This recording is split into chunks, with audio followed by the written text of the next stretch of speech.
Bicol University or BU, the premier university in the Bicol region, Philippines, is a SUP Level 4 institution by Department of Budget and Management or DBM standards, established on June 21, 1969 following the passage of Republic Act 5521.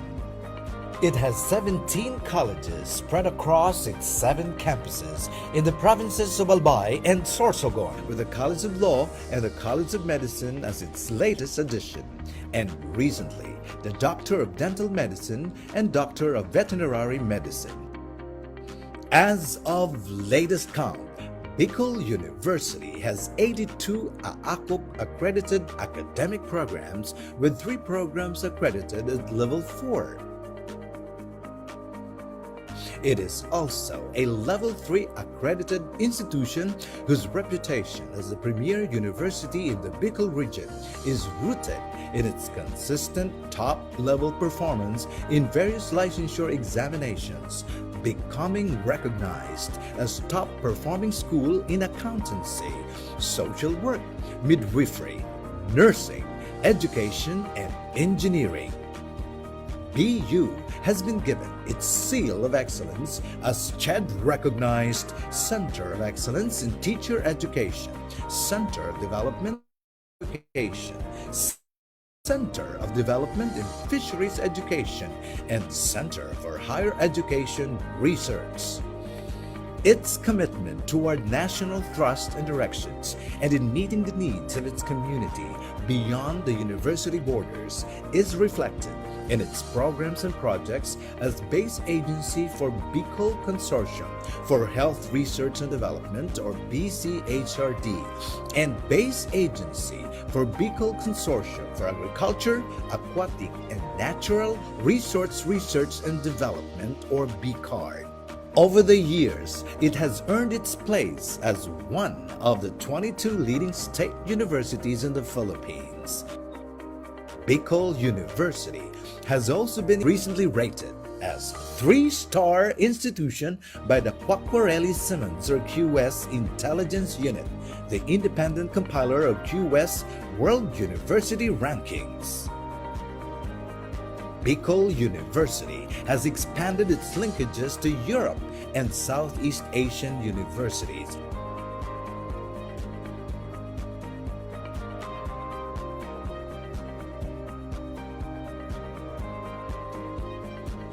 This is Bicol University.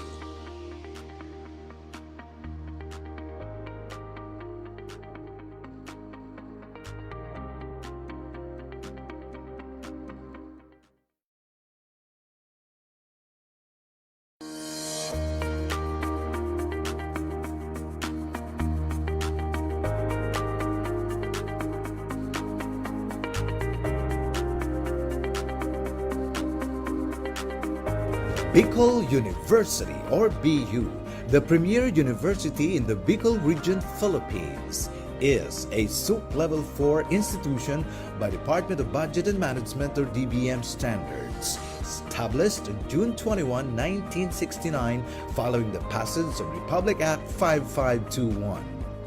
It has 17 colleges spread across its 7 campuses in the provinces of Albay and Sorsogon, with the College of Law and the College of Medicine as its latest addition, and recently the Doctor of Dental Medicine and Doctor of Veterinary Medicine.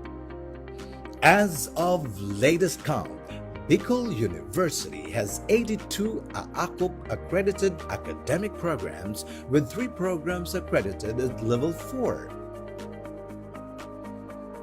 It is also a Level 3 accredited institution whose reputation as the premier university in the Bicol region is rooted in its consistent top-level performance in various licensure examinations, becoming recognized as top-performing school in accountancy, social work, midwifery, nursing, education, and engineering.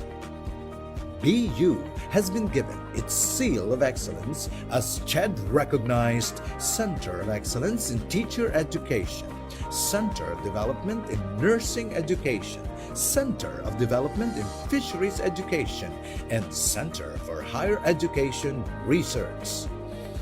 Its commitment toward national thrust and directions and in meeting the needs of its community beyond the university borders is reflected in its programs and projects as base agency for Bicol Consortium for Health Research and Development or BCHRD and base agency for Bicol Consortium for Agriculture, Aquatic and Natural Resource Research and Development or BCARD. Over the years, it has earned its place as one of the 22 leading state universities in the Philippines. Bicol University has also been recently rated as 3-star institution by the Quacquarelli-Simmons or QS Intelligence Unit, the independent compiler of QS World University Rankings. Bicol University has expanded its linkages to Europe and Southeast Asian universities.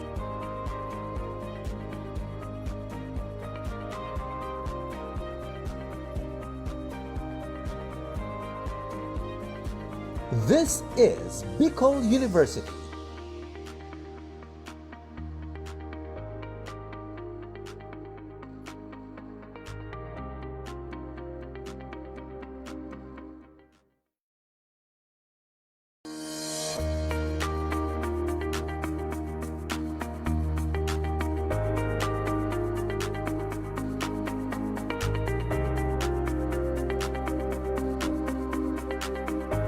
Bicol University or BU, the premier university in the Bicol region, Philippines, is a SUP Level 4 institution by Department of Budget and Management or DBM standards, established on June 21, 1969 following the passage of Republic Act 5521.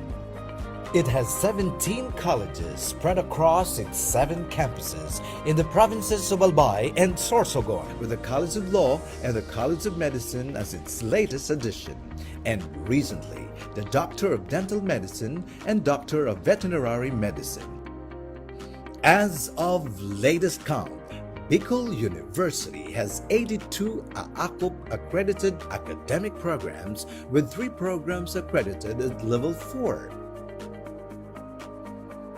It is also a Level 3 accredited institution whose reputation as the premier university in the Bicol region is rooted in its consistent top-level performance in various licensure examinations, becoming recognized as top-performing school in accountancy, social work, midwifery, nursing, education, and engineering. BU has been given its seal of excellence as CHED-recognized Center of Excellence in Teacher Education, Center of Development in Nursing Education, Center of Development in Fisheries Education, and Center for Higher Education Research. Its commitment toward national thrust and directions and in meeting the needs of its community beyond the university borders is reflected in its programs and projects as base agency for Bicol Consortium for Health Research and Development or BCHRD and base agency for Bicol Consortium for Agriculture, Aquatic and Natural Resource Research and Development or BCARD. Over the years, it has earned its place as one of the 22 leading state universities in the Philippines. Bicol University has also been recently rated as 3-star institution by the Quacquarelli Simmons or QS Intelligence Unit, the independent compiler of QS World University Rankings. Bicol University has expanded its linkages to Europe and Southeast Asian universities.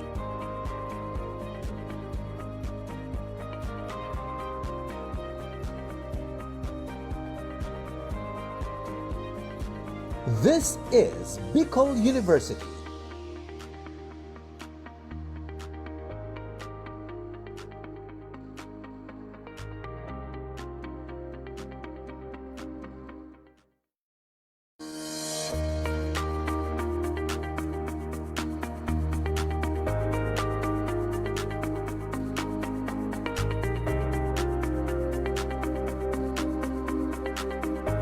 Bicol University or BU, the premier university in the Bicol region, Philippines, is a SUC Level 4 institution by Department of Budget and Management or DBM standards, established on June 21, 1969 following the passage of Republic Act 5521. It has 17 colleges spread across its 7 campuses in the provinces of Albay and Sorsogon, with the College of Law and the College of Medicine as its latest addition, and recently the Doctor of Dental Medicine and Doctor of Veterinary Medicine. As of latest count, Bicol University has 82 AACUC accredited academic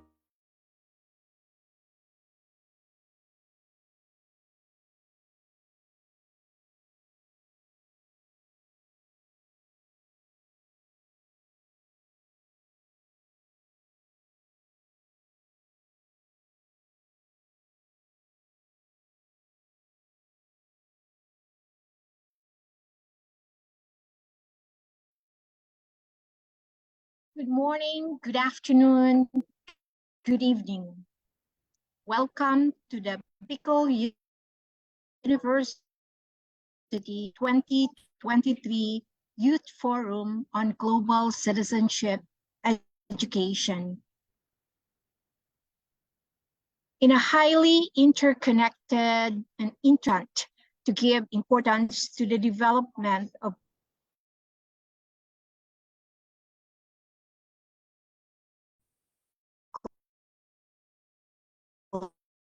global citizenship. And for the first session today, we have our esteemed resource person from. Thank you, Dr. Dawa, for joining us.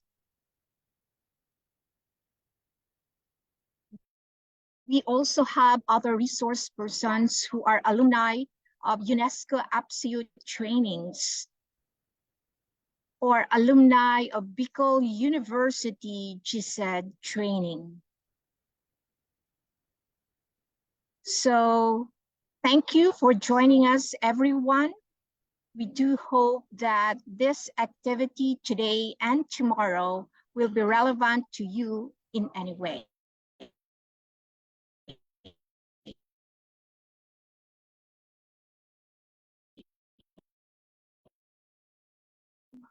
So we are now going to formally start our activity.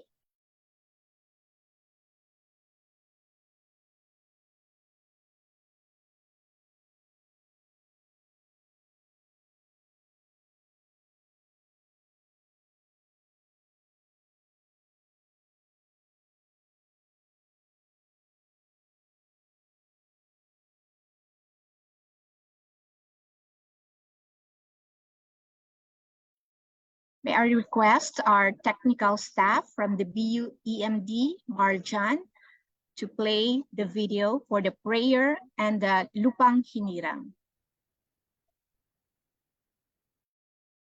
Let us bow our heads and put ourselves in the presence of the Lord.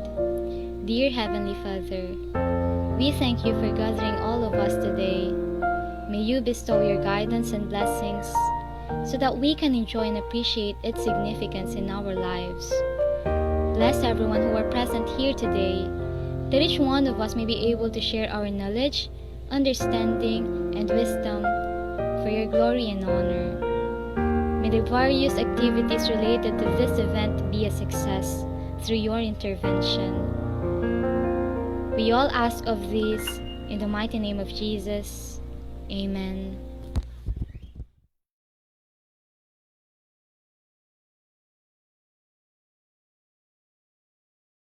Bayang magiliw, pelas ng silanganan, anak ng puso, sa dibdib mo'y buhay.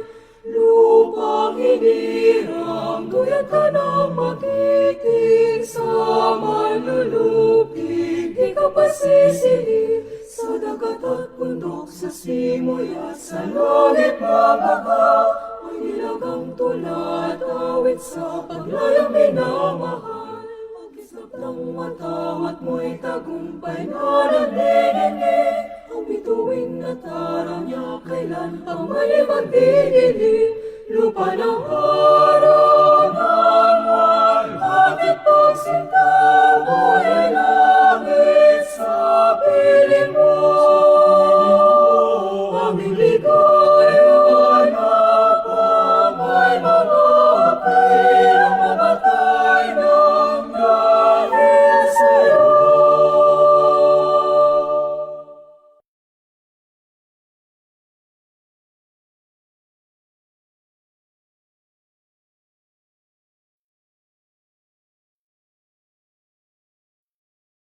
Once again, welcome to the 2023 Youth Forum on Global Citizenship Education.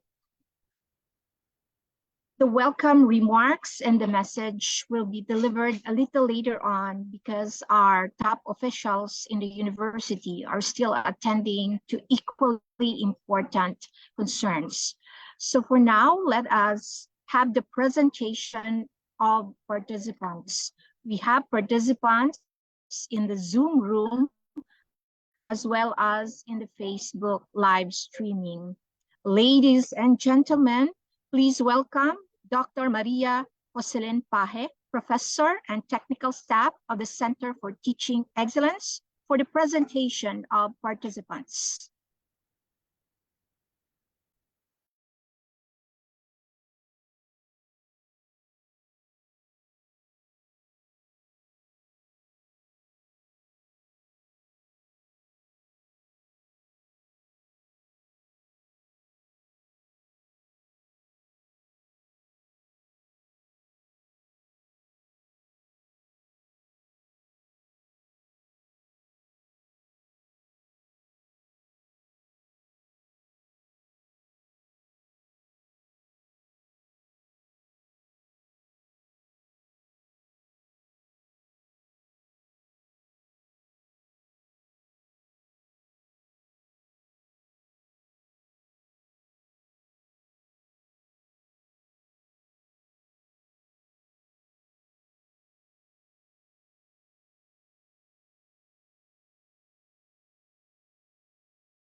Okay, shall I repeat?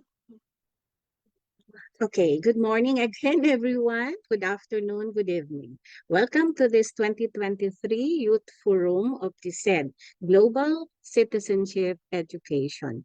First, let me introduce myself. I am Maria Jocelyn Paje, a faculty of BU College of Education and technical staff of BU Center for Teaching Excellence.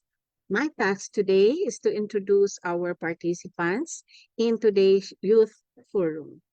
This is a two-day activity that aims to orient the participants about global citizenship education and how this GSED relates to different sustainable development goals and issues. We invited you all today because we believe that this activity will provide us with a road for lifelong learning and bracing the UNESCO learning pillars, as well as to develop our appreciation for GSED and make it our means of helping society become peaceful, um, inclusive, and sustainable through different youth engagement. A round of applause to our participants via Zoom conferencing and on Facebook live streaming on BU official FB page. Good morning, everyone, and thank you for uh, coming and participating in this activity. Magandang umaga po sa lahat. Thank you, Dr. Pahe, and we would like to welcome our participants from the different parts of the country. So later on, we will be reading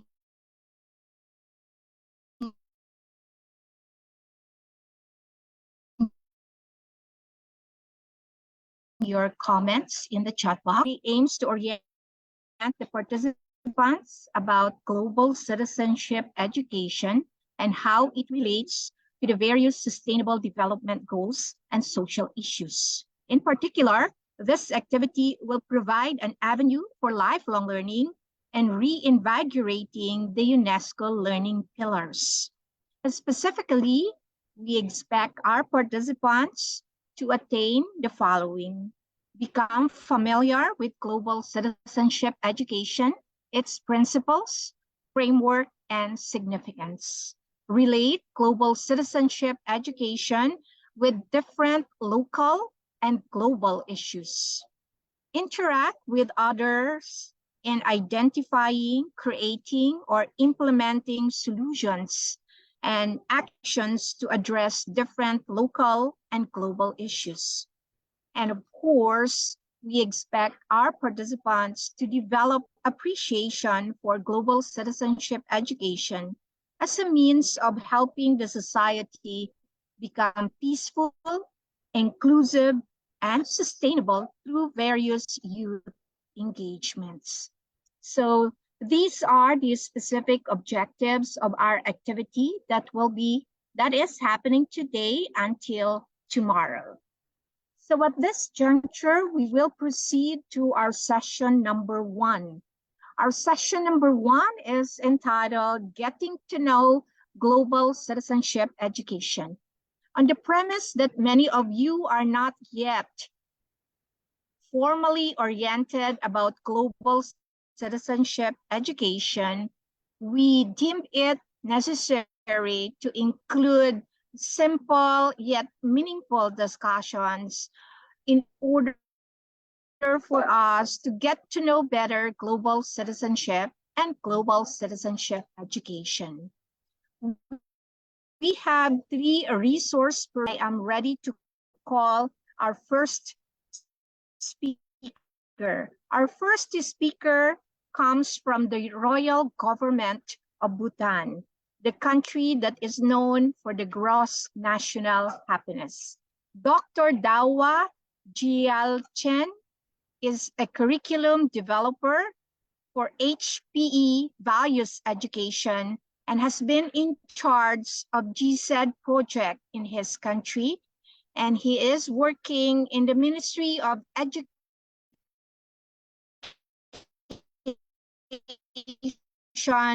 and Skills Development. Ladies and gentlemen, dear Bicolano and Filipino teachers and students, I present to you Dr.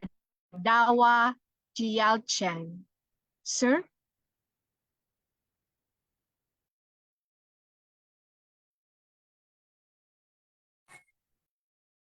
Good morning.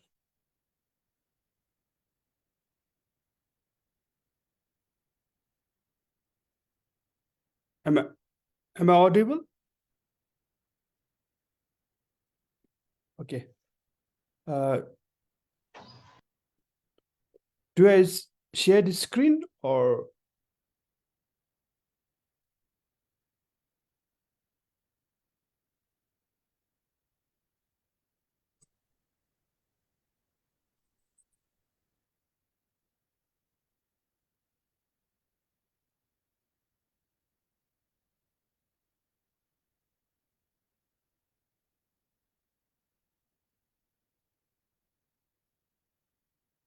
Rebecca?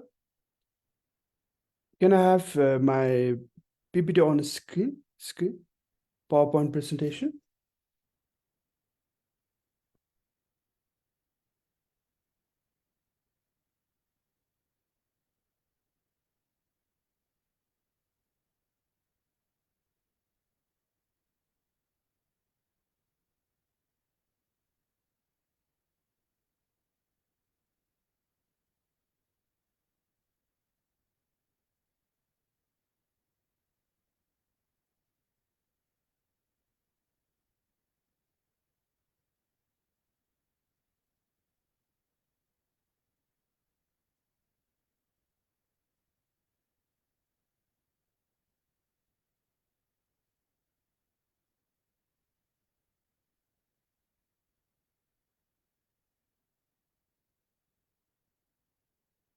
Hello.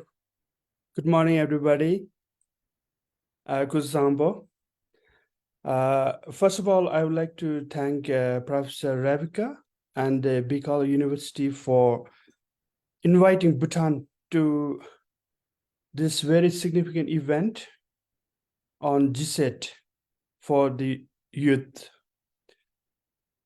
If there is one thing that interests me, it is to work for youth and with youth.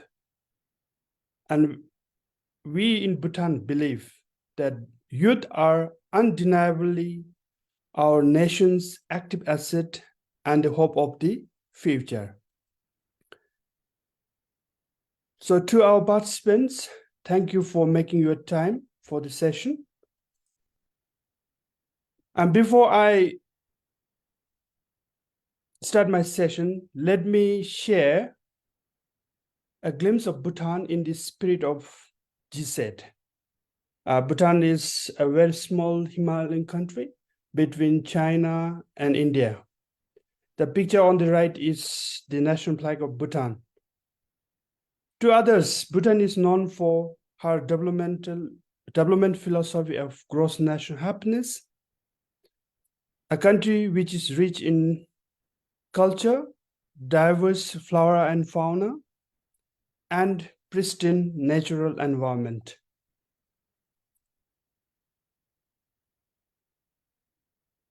So this is the landscape of Bhutan. Just to acquaint Bhutan to the outside world and to our youth who may not be aware of the surroundings and environment of Bhutan. And this is the architecture, some of the iconic architecture of Bhutan.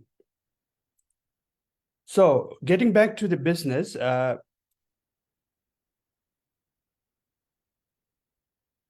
feel to understand GSET, it's very important to understand its foundation, the rationale behind, and what it means, and what it would help us achieve. So in my presentation, I will be covering first the aspiration and existential challenges that we know or we experience on daily basis. Then understanding about GSET, I will cover some key concepts. And then I would like to share how GSET is being considered in Bhutan in the context of gross national happiness. Then last, our youth engagement. How do we see our youth? What do we do for our youth? And what do we expect from our youth? First, it's very important to understand our individual human aspirations, the aspiration of our common humanity. Basically, the Maslow's hierarchy of needs would state as three different categories of needs. But basically, fundamentally, we would aspire to be respected, secured, to have dignity, honor, equity, good education, and well-being. These are at the foundation level, which cuts across all human needs.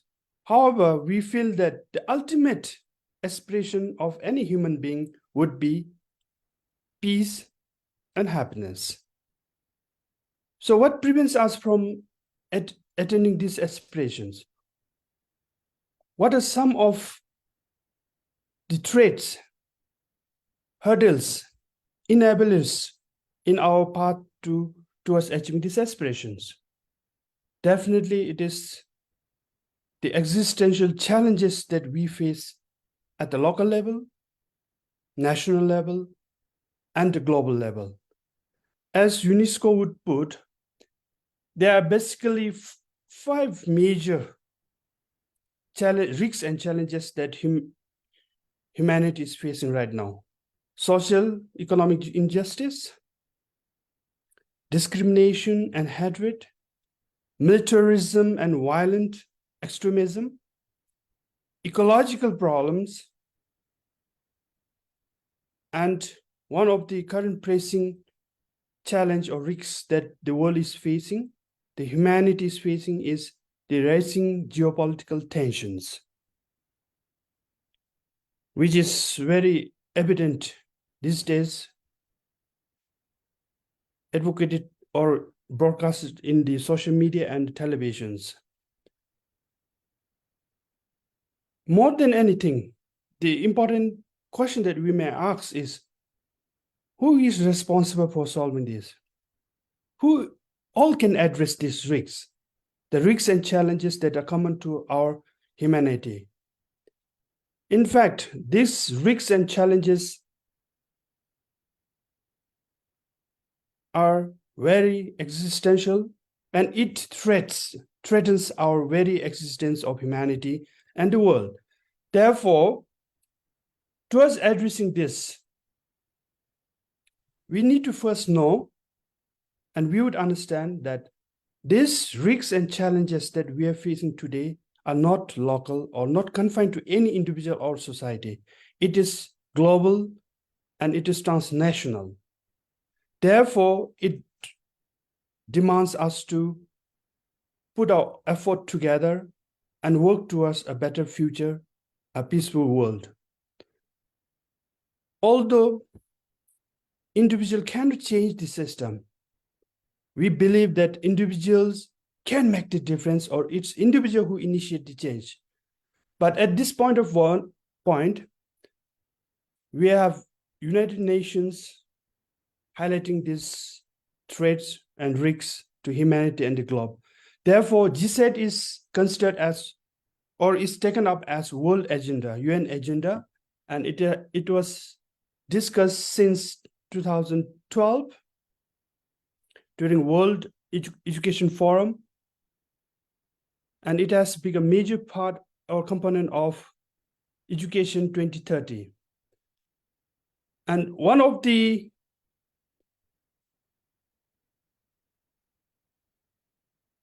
encouraging thing is that United Nations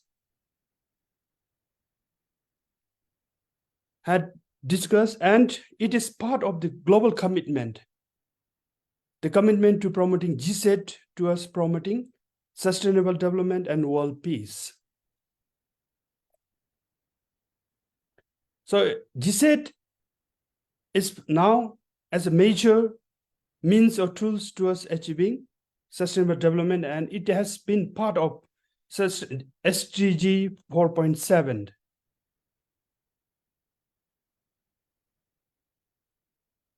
And to understand who all are responsible at the at the global level.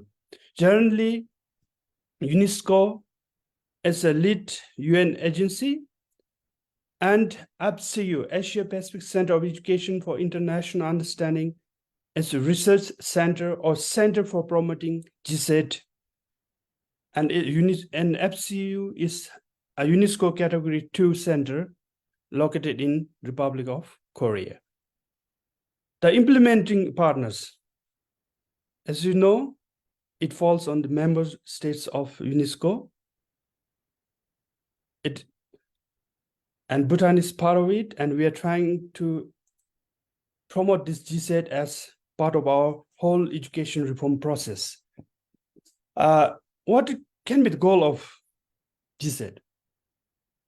Basically, it is to prepare global citizens for a world that is inclusive, sustainable, harmonious, and peaceful for now and in the future.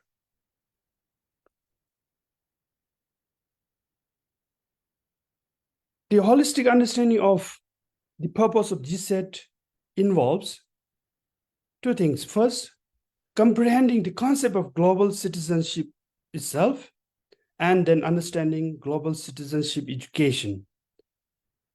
In Bhutan, we would understand the term global citizen as a qualitative description of the moral and ethical character of an individual human being.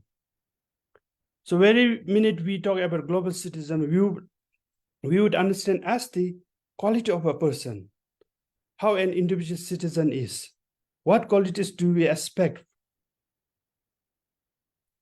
And other thing is, it can be called as principle also. Global citizenship would mean a sense of belonging to the common humanity and the global community. That's another quality or principle of GSET. Then third one is the principle of interdependency and interconnectedness. Every citizen, to become a global citizen, it's important that we understand these two things, belonging to common humanity and the interdependency and interconnectedness of the local, national, and global. Then third, GSET is actually a means to us preparing global citizens. First, GSET is a transformation through a multifaceted approach to global peace and security. And GSET adapts transformative strategies for the holistic development of learners in terms of knowledge, skill, values in the context of global. Then GSET is aimed to build a sense of belonging to common humanity. That is one of the qualities of, or the essence of, global citizen. Therefore, global citizenship education helps build a sense of belonging to common humanity and help learners become more responsible and active citizens of the world. It also aims to develop caring individuals and ethical citizens. The last most important thing, it empowers. GSET empowers learners to assume active roles in facing and solving local challenges, national challenges, and more than anything at the global level, the global and international challenges. So through GSET, we aim to prepare our learners to be proactive contributors and agents of change. Now, what are the major characteristics of a global citizen? We would understand at three levels. The individual who is informed and critically literate, an individual who is socially connected and respectful of diversity, and an individual who is ethically responsible and engaged at various levels in addressing the global risks and threats. Now, what are some of the attributes of global citizens? Through GSET, an individual is expected to achieve development in 3 domains: cognitive domain, socio-emotional domain, and behavioral domain. In our context in Bhutan, we emphasize on the socio-emotional domain and more so on the behavioral domain.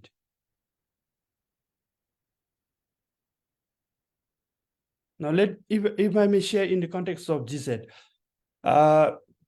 first, gross national happiness is our national development philosophy, which basically means that we emphasize on balanced development with values and morality, focusing on good governance, sustainable economic development, preservation and promotion of culture, and then environmental conservations.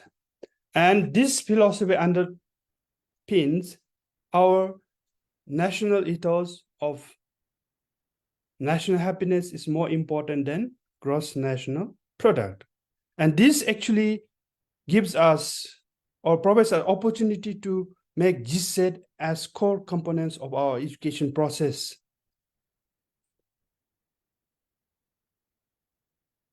So in GSET is measured in terms of the level of happiness that we would achieve at the end of the course in Bhutan. And GNH is basically a holistic consideration of our progress, our assessment, our attainments.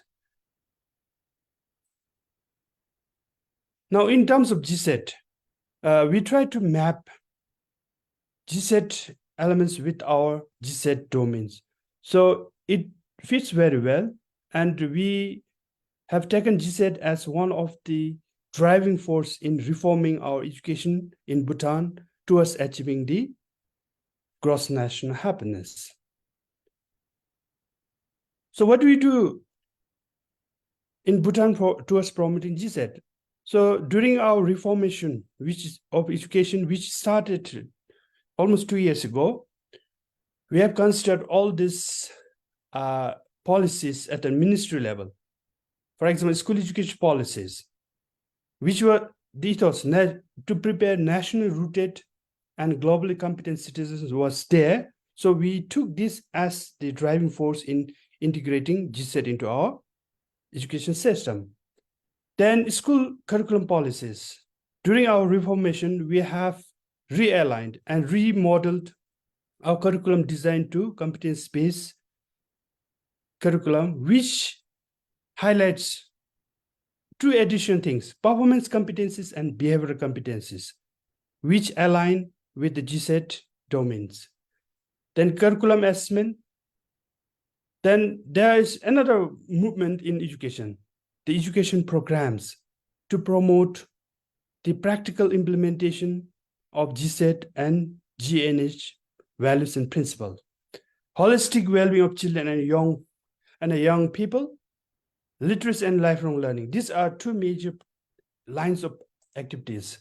So in Bhutan, towards achieving or promoting GSET, we are trying out with a model, a team model, which basically means catering to all 3 domains of learners' development through different approaches: teaching and education, more than anything, the application part. As of now, our children and youth do not seem to get opportunities or forums for them to really practice what they learn in classrooms, in institutions, what they know intellectually. So we are emphasizing more importance on application than the whole school approach modeling. GSET basically is understood as a behavioral change, attitudinal change in our learners. Therefore, application practice of GSET concepts, GNH concept they learn is important and it should be supported with whole system modeling of those values.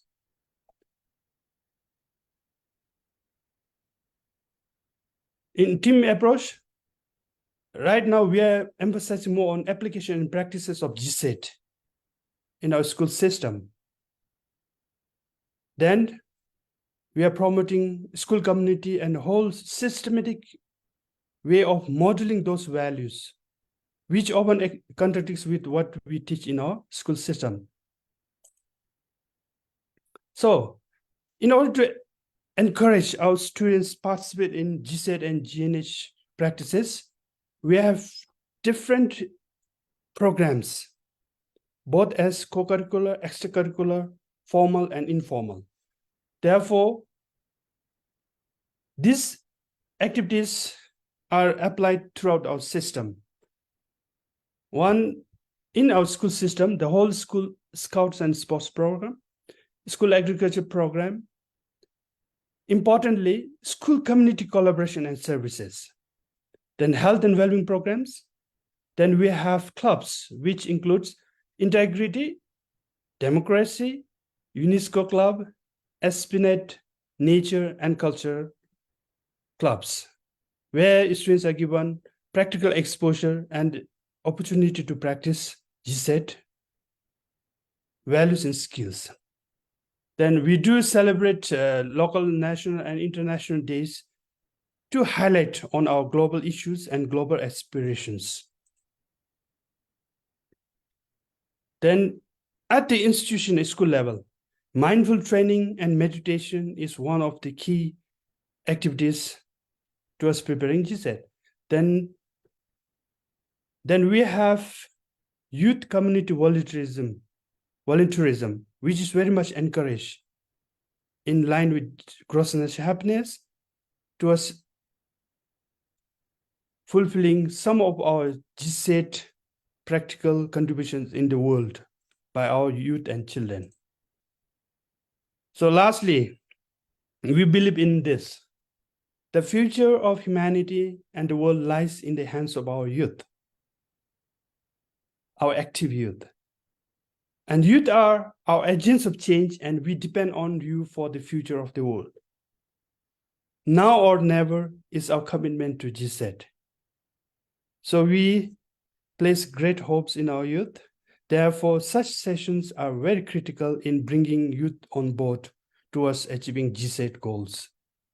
With this, thank you so much, Tashdele.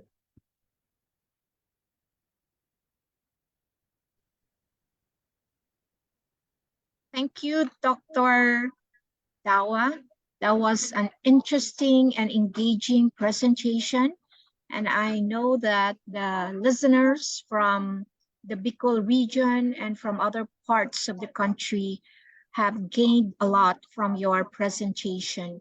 If you have some questions or comments, please go to the chat box. We will read them later on during the open forum.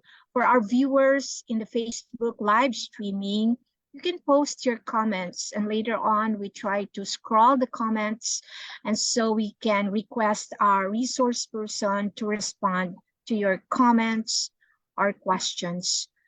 Thank you very much. You have noted how the royal government of Bhutan gives importance to global citizenship education, SDG 4.7, in the context of gross national happiness. We will request everyone in the Zoom room to make a heart react or give our resource person, Dr. Dawa, a virtual applause. We also request our viewers in the Facebook live streaming to give a heart react to our first resource person for such an amazing presentation. Dr. Dawa, thank you very much. Thank you for waking up early for this. Please stay inside the Zoom room for a few more minutes so we can have the open forum after the two other resource persons. And now, ladies and gentlemen, we proceed to the session one, talk number 2, entitled UNESCO Global Citizenship Education Framework. And to give to us a presentation, let us welcome Education Specialist of the School Division's Office, Ligao City. She is an alumna of the Regional Training on Global Citizenship Education, sponsored by Bicol University in 2021. She also attended the recently concluded 8th International Conference on Global Citizenship Education in Seoul, South Korea.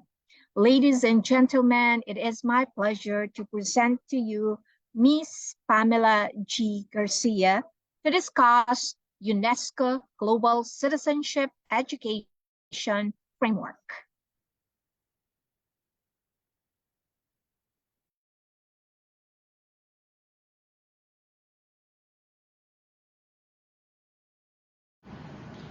Hello to our youth GSED advocates, young professionals, professionals in the academe, and advocates who are here with us today. I am Pamela G. Garcia, Education Program Specialist in the School Governance Operations Division in DepEd SDO Ligao City. Well, I am a proud GSED advocate since my involvement in 2020 as a Batch 1 alumna of the Regional GSED Training of Bicol University Center for Teaching Excellence. Since then, my passion about GSED has been burning. Well, global citizenship education has been one of the 3 educational priorities of UNESCO, starting its promotion in 2012. The global challenges we face today call for transformative approaches to developing knowledge, skills, and attitudes so that we can build a more inclusive, sustainable, and peaceful society. Now, today, I will do my best to walk you through the framework, which in turn will help us construct the pedagogical underpinnings of this transformative movement. So this is the UNESCO Global Citizenship Education Framework. So let's start.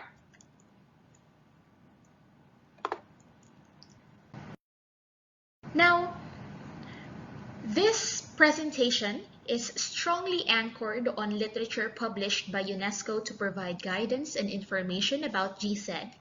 We want you to know that GSED is understood by UNESCO as education that seeks to empower learners of all ages to assume active roles, both locally and globally, in building a more peaceful, tolerant, inclusive, and secure society. Now, this session will seek to explain the 3 core dimensions of GSED, its key learning outcomes, topics, and objectives. Now, I want to finish this engagement with painting you the big picture of what GSED yearns for the 21st century society.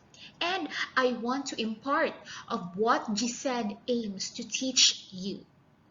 So we will go with the core conceptual dimensions, the key learning outcomes, the attributes, topics, objectives, and finally, the big picture.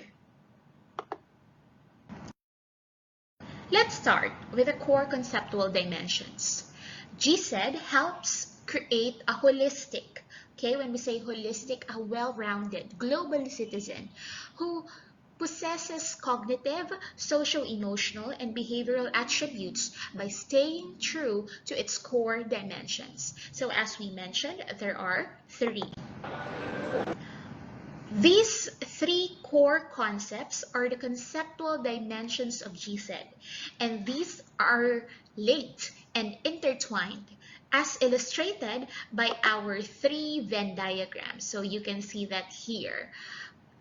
These are interlinked. They are not independent.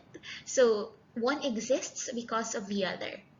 Now, the cognitive dimensions include skills in thinking critically. So these 3 concepts are the cognitive, socio-emotional, and the behavioral.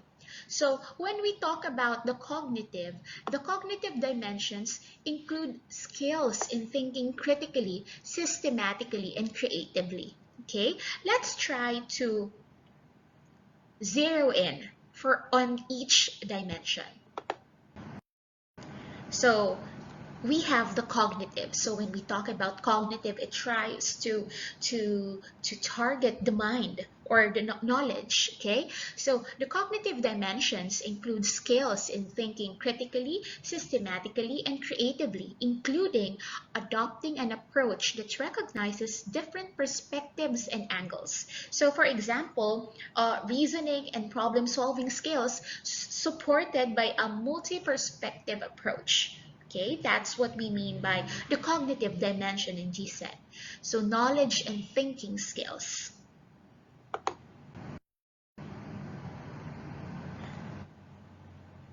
Next is the social-emotional skills. So these are skills that target the, shall we say in layman's terms, the heart. If we have the cognitive, we have the mind. When we have the social-emotional, it tries to target the heart.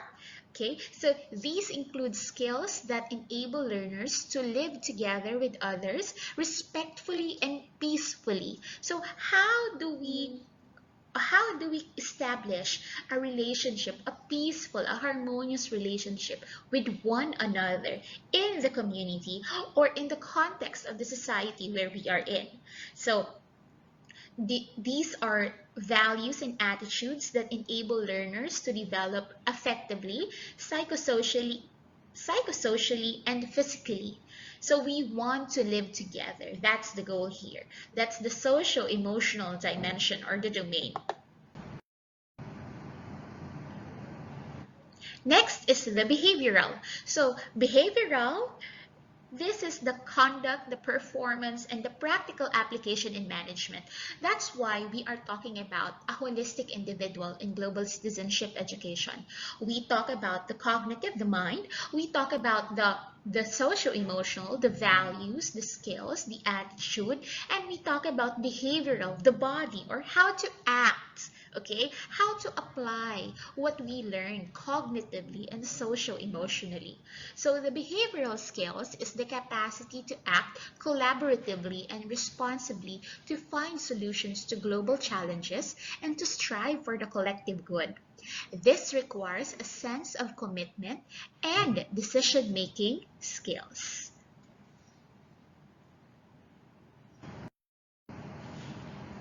So I will go back to our graphic from the very first slide. So these are the three core conceptual dimensions. And as we have said, they are interdependent or they are linked with each other. One exists because the other exists. So these three dimensions work interdependently to develop individuals like you who employ critical thinking, who have the ability to cooperate with others, who possess intercultural skills, interpersonal and intrapersonal skills, and a curiosity about global affairs and world cultures, and a commitment to human rights and equality, and who are socially engaged and connected to each other. So these core conceptual dimensions of the said create a well-rounded global citizen who is conscious about the world, who reads the world.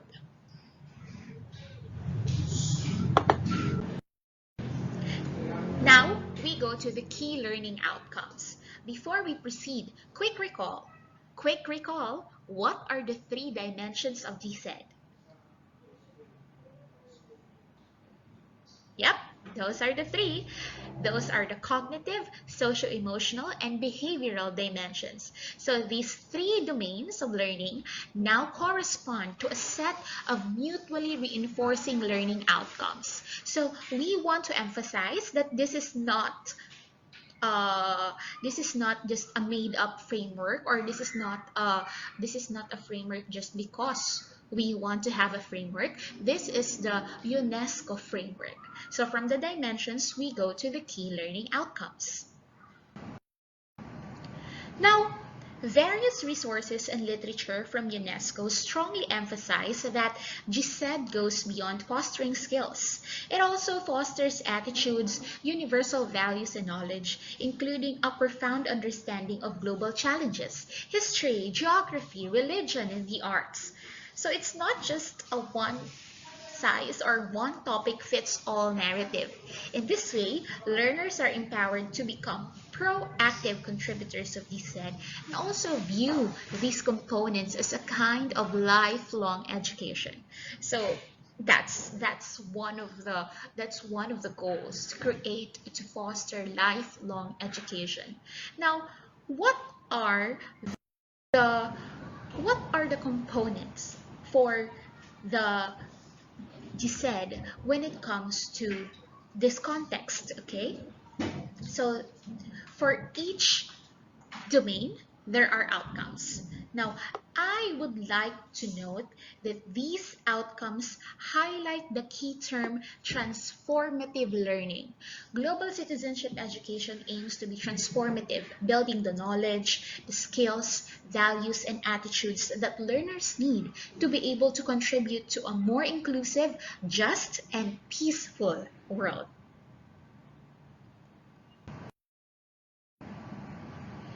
Now we know the big three domains of GSED along its outcomes. Now what? How can we say that we have developed a global citizen? This is where attributes enter in our framework. So far we have the domains, we have the outcomes. Now we go to the attributes. The GSED framework has three learner attributes in relation to global citizenship education. This refers, when we talk about attributes, these are traits and qualities that global citizenship education aims to develop in learners. So that these correspond to the key learning outcomes mentioned earlier. And the three attributes also connect to the domains. Okay, the three domains. So these three learning attributes, citizenship education conceptual frameworks. These draw on a review of approaches and curricula, as well as technical consultations and recent work by UNESCO on global citizenship education. So, what are these attributes? These are the three. For cognitive, you have the informed and critically literate. For socio-emotional, you have socially connected and respectful of diversity. How will you know that this individual or this citizen has developed socio-emotionally if the person is socially connected and respectful of diversity? And how will you know if we have developed the behavioral domain, or if we have targeted the behavioral domain, if this individual or this learner is ethically responsible and engaged? For each key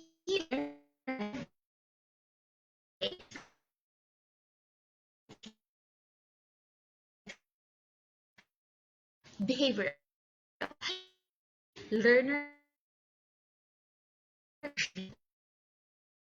so it springs, it gives birth to a set of sub-attributes that will further help us determine if this person or if this global citizen has the cognitive, socio-emotional, and behavioral domains. So again, these attributes draw on a review of extensive literature, and this is what the UNESCO framework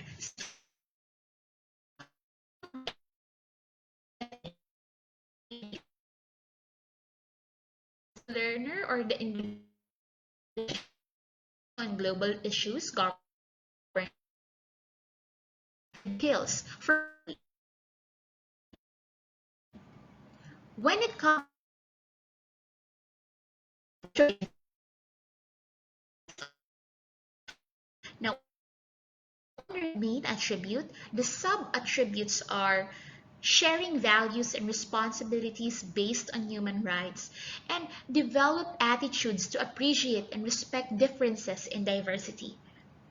Now, for the behavioral, we have one main attribute that is to be ethically responsible and engaged, and it has sub-attributes such as demonstrate personal and social responsibility for a peaceful and sustainable world, develop motivation and willingness to care for the common good. Okay.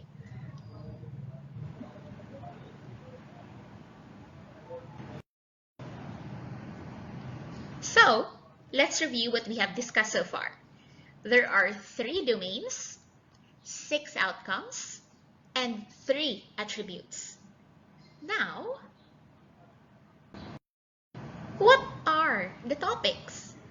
One feature of GSED is that it enables learners to develop respect for diversity along with a sense of solidarity. Okay, we respect each other. Okay, we give each other to be a global citizen, or fostering global citizenship education means that you thrive in the individual differences, you find a common ground despite the differences of each other. That's where the sense of solidarity comes in, and the belonging to a broader community and common humanity through different topics. So after the learning domains, the key outcomes, the key attributes, we now ask ourselves, what topics does GSED cover? So these are the topics, everyone. So let me just highlight. As you know, I think we have already established that each domain corresponds a certain color. So blue is for cognitive, pink is for social-emotional, and green is for behavioral. So alongside the rigorous development of global understanding and multiple perspectives, an education for global citizenship should also include opportunities to develop skills as agents of change and to reflect critically on this role through different topics. Alongside each domain is a key attribute. From these, there are 3 topics which learners of all ages, literally learners of all ages, as young as 3rd grade to as mature as an adult in their 30s, they can still develop GSED topics, or they can still learn what GSED is all about, or they can still become global citizens. But of course, our target is to start them young. Okay? So these are the topics for each domain. So you have 3 for cognitive, you have 3 for social-emotional, and you have 3 for behavioral. So let's zoom in. Let's feature each topic. Okay? For the cognitive, in the cognitive, since your key attribute is informed, to be informed and critically literate, these are your topics. Okay? Local, national, global systems and structures, issues affecting interaction and connectedness, and underlying assumptions of power dynamics. Okay, these may be big words, but once they are executed in your locality, they are as simple as they can be. Now let's go to the socio-emotional. Your key attribute is to be socially connected and respectful of diversity. From this domain and this key attribute, you now have the following topics: different levels of identity, different communities people belong to and how these are connected, and difference and respect for diversity. Now, for the behavioral, okay? For the behavioral, you have your key attribute to be ethically responsible and engaged, and it has 3 topics: actions that can be taken individually and collectively, ethically responsible behavior, and getting engaged and taking actions. So if you will notice on these topics for each domain, they develop what the domain is all about. So let's take for example in the behavioral domain, we know that in the behavioral domain, it tries to get, the behavioral domain aims to get us acting, to get us doing, to get us working what we know about GSED. and to share with others the goodness of GSED. So that's why topics include how to ethically work, how to ethically act, how to ethically behave in global citizenship education, and how do we get engaged and how do we take action. Our framework is coming to a full circle. Let's review the figures, shall we? So there are 3 domains, 6 outcomes, 3 attributes, and 9 topics. So we now go to the next. How about objectives? So objectives in the global citizenship education framework enables learners to develop the it enables learners to develop these skills or these topics, these attributes, okay, in various ages. And this is where it comes through the objectives. For each GSED topic, there are 4 specific learning objectives relevant themes suggested. Take note, suggested, corresponding to a different age group or level of education. GSED objectives are suggested according to the learner level. So we know that we are eternal learners. An individual is an eternal learner, more so a global citizen. So it means that we are not just because we are no longer in school, just because we are in the workforce, doesn't mean that we are not subject to global citizenship education. So each objective targets a specific learner level according to age. Pre-primary or lower primary, that's for 5 to 9 years old. Upper primary, that's 9 to 12 years old. Lower secondary, that's 12 to 15 years old. And upper secondary, that's 15 and above, okay? 15 to 18 plus years old. So in my case, since I'm already in the workforce, I'm already a professional, I fall under upper secondary. And most of these objectives, so the objectives under the upper secondary should fit my needs, okay?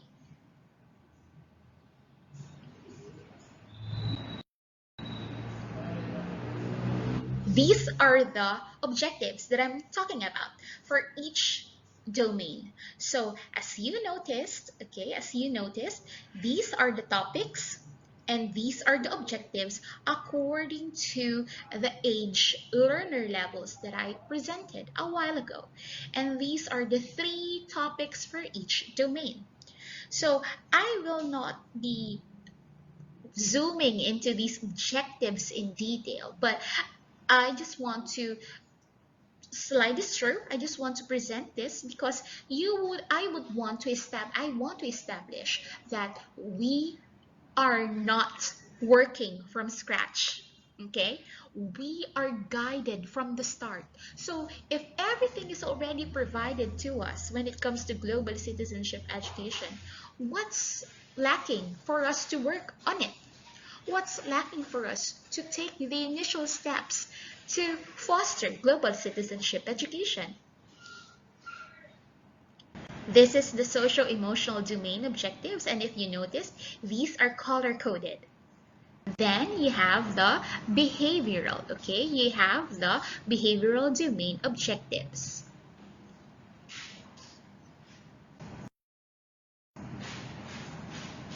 Okay, so there are 3 GSED domains. And there are 3 key GSED learning attributes, and for each key learning attributes are 3 sub-attributes.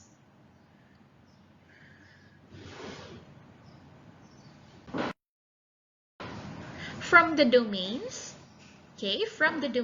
and learning attributes, there are 9 suggested learning topics, 9 suggested GSED topics, 3 for each domain.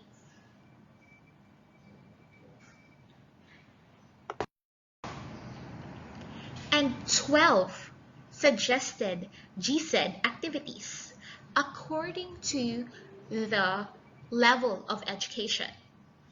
So if we have this, what is now the big picture? Okay, what is now the big picture? What do we now try to foster, or what is now the big picture we are trying to paint here?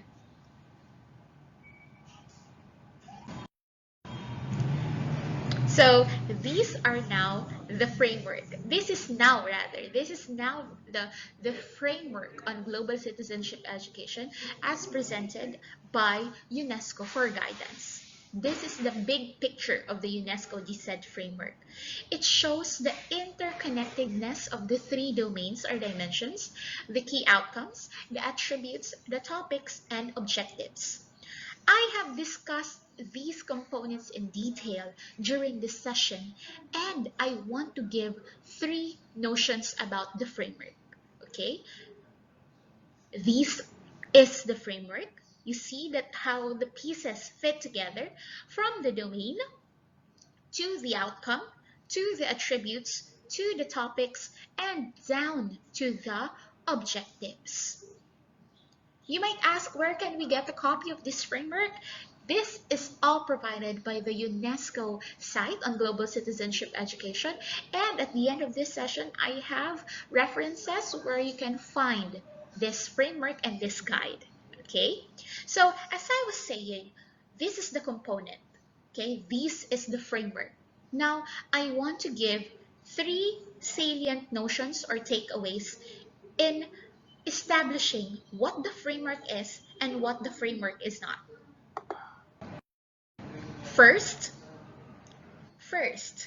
the framework is suggestive. It's not prescriptive. The guidance or the framework is flexible.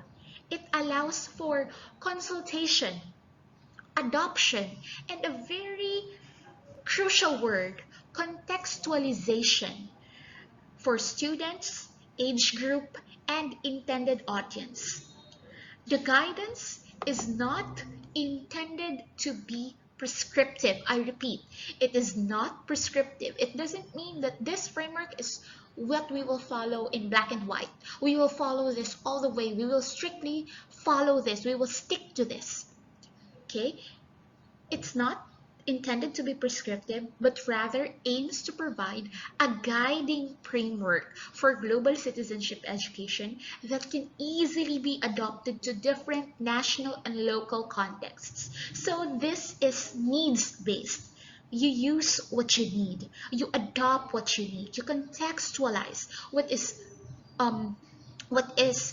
appropriate to your context, to your level, to your age group. Okay?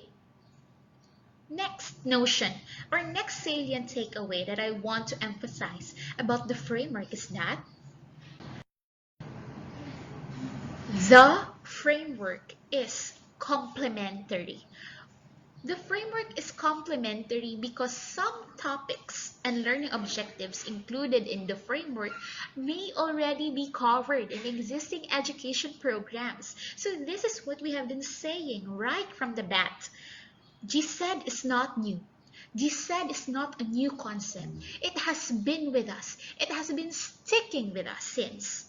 So with this said, it can also be used to build on existing work in related areas such as civic education, human rights education, education for sustainable development, education for international understanding, or others. So this is not independent, okay? This is interdependent. This is connected with other existing areas of work that tries to foster harmonious living and peaceful living within each other, okay?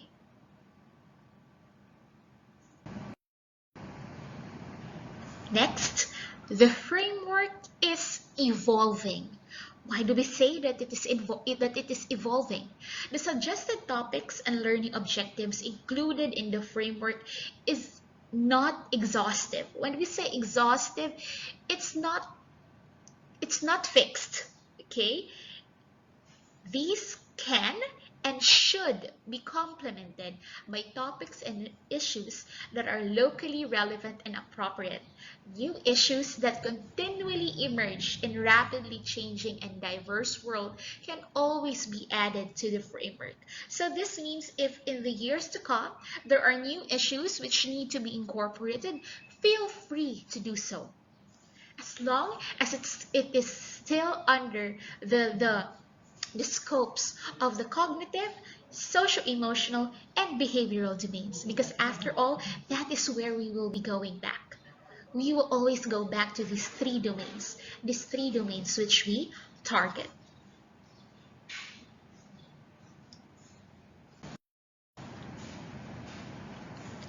Part of the big picture is that the UNESCO GSED framework supplements the accomplishment of Sustainable Development Goal number 4, particularly Target 4.7. So Target 4.7 of the United Nations Sustainable Development Goal 4 intends to realize the social, humanistic, and moral purposes of education. So it's no longer just what the mind needs, but it's also what our spirit needs, what our social being needs. Target 4.7 is a passport to ensuring quality education and preparing young people for life. So it explicitly links education to other SDGs and captures the transformative aspirations of the Agenda 2030 for Sustainable Development. So it all boils down to how we can develop transformative lifelong learning, and global citizenship education is key to this.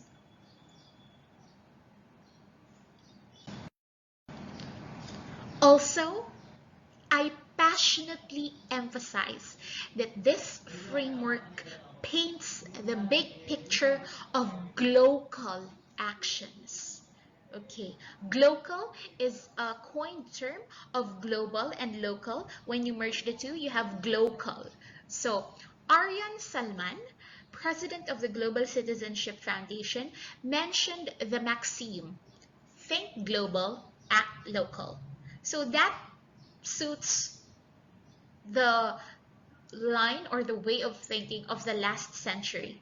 What the 21st century needs and demands is that we develop a two systems thinking. So that is to think and act both local and global. So we act and think. We act locally in our respective contexts. We try to radiate change in our local aspects, and we think of its global impact, while of course benefiting what is in our locality.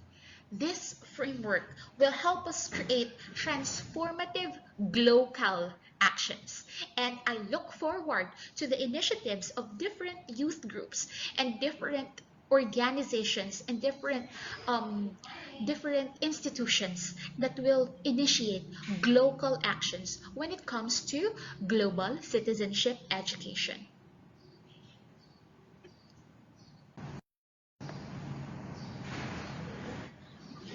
Who am I? What I dream, I also dream for others. When I rise, I also lift others. Where I stand, so does everyone.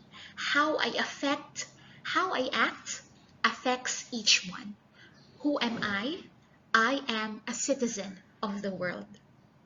I hope that through our initiatives, you will also develop the mindset that we are no longer acting for ourselves, but we are also acting for others. Our actions impact others. We create a ripple of effects, okay, that will impact the world in a global scale. So we are no longer just citizens. In my case, I'm no longer a citizen. I am not just a citizen of Ligao City. I am not just a citizen of Albay province. I am not just a citizen of Bicol region. I am not just a citizen of the Philippines, but I am a citizen of the world. And everything I do is interconnected with others in this web of life. And global citizenship education will help us realize this. And through this framework, we will start change. Mother Teresa said on being a global citizen, I alone cannot change the world, but I can cast a stone across the waters to create many ripples. And this has always been the inspiration that I have taken from my mentor, Dr. Rebecca Rosario Barcasio, when it comes to global citizenship education initiatives. And just by thinking of this mindset, it allowed me to become a more empathic individual existing in the world. Thank you so much. Thank you so much for this opportunity. Once again, my gratitude and sincere appreciation to the forerunner and the trailblazer of global citizenship education in Bicol region. And now we are taking place in the world. All thanks to Dr. Rebecca Rosario Bercasio. And this has been Pamela G. Garcia on the topic UNESCO Global Citizenship Education Framework, Education Program Specialist 2 in DepEd SDO Ligao City, and I am a proud GCED advocate.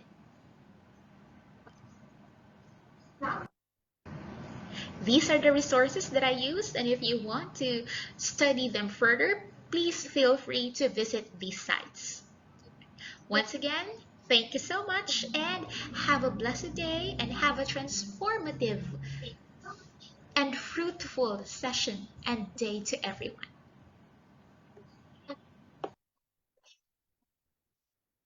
Thank you, Ms. Pam. That was a truly passionate and comprehensive presentation on the UNESCO Global Citizenship Education Framework. And if you are just joining us right now, she emphasized the three domains: cognitive, socio-emotional, and behavioral domains or dimensions. And she highlighted the different outcomes, attributes, objectives, and topics. And you can recall from her presentation that she said aims to have informed and critically literate citizens, socially connected and respectful of diversity, and ethically responsible and engaged. If you have some comments and questions, please go to the chat box. We will read them later on during the open forum. And at this juncture, I'd like to acknowledge the presence of our good Vice President for Research, Development, and Extension. Let us welcome Dr. Marisa and Australia. Thank you, ma'am. We will be calling you a little later for your message. And at this juncture, we now proceed to our third speaker for session number 1. The title is, Who is a Global Citizen? Our resource person is an assistant professor from Institute of English, the Government College, University, Lahore, Pakistan. Her research interest includes Islamic ideology, theater, performance, and drama. Ladies and gentlemen, it is my pleasure to present to you Dr. Aro Esan.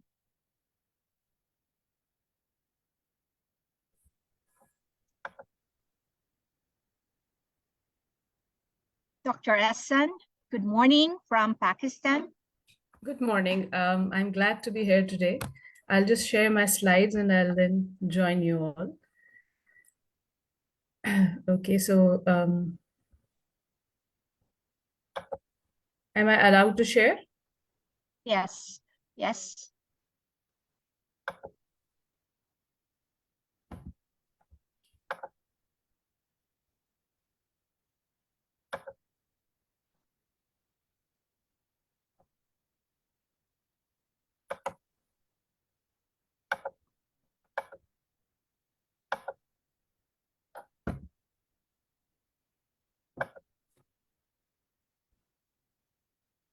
Can you see my slides or? Yes, Dr. Aro, but can you please press the Yes, slideshow? yes, the full screen. Yes, I will. Okay, thank you. Okay, that's it. So, thank you so much for allowing me to speak at this forum.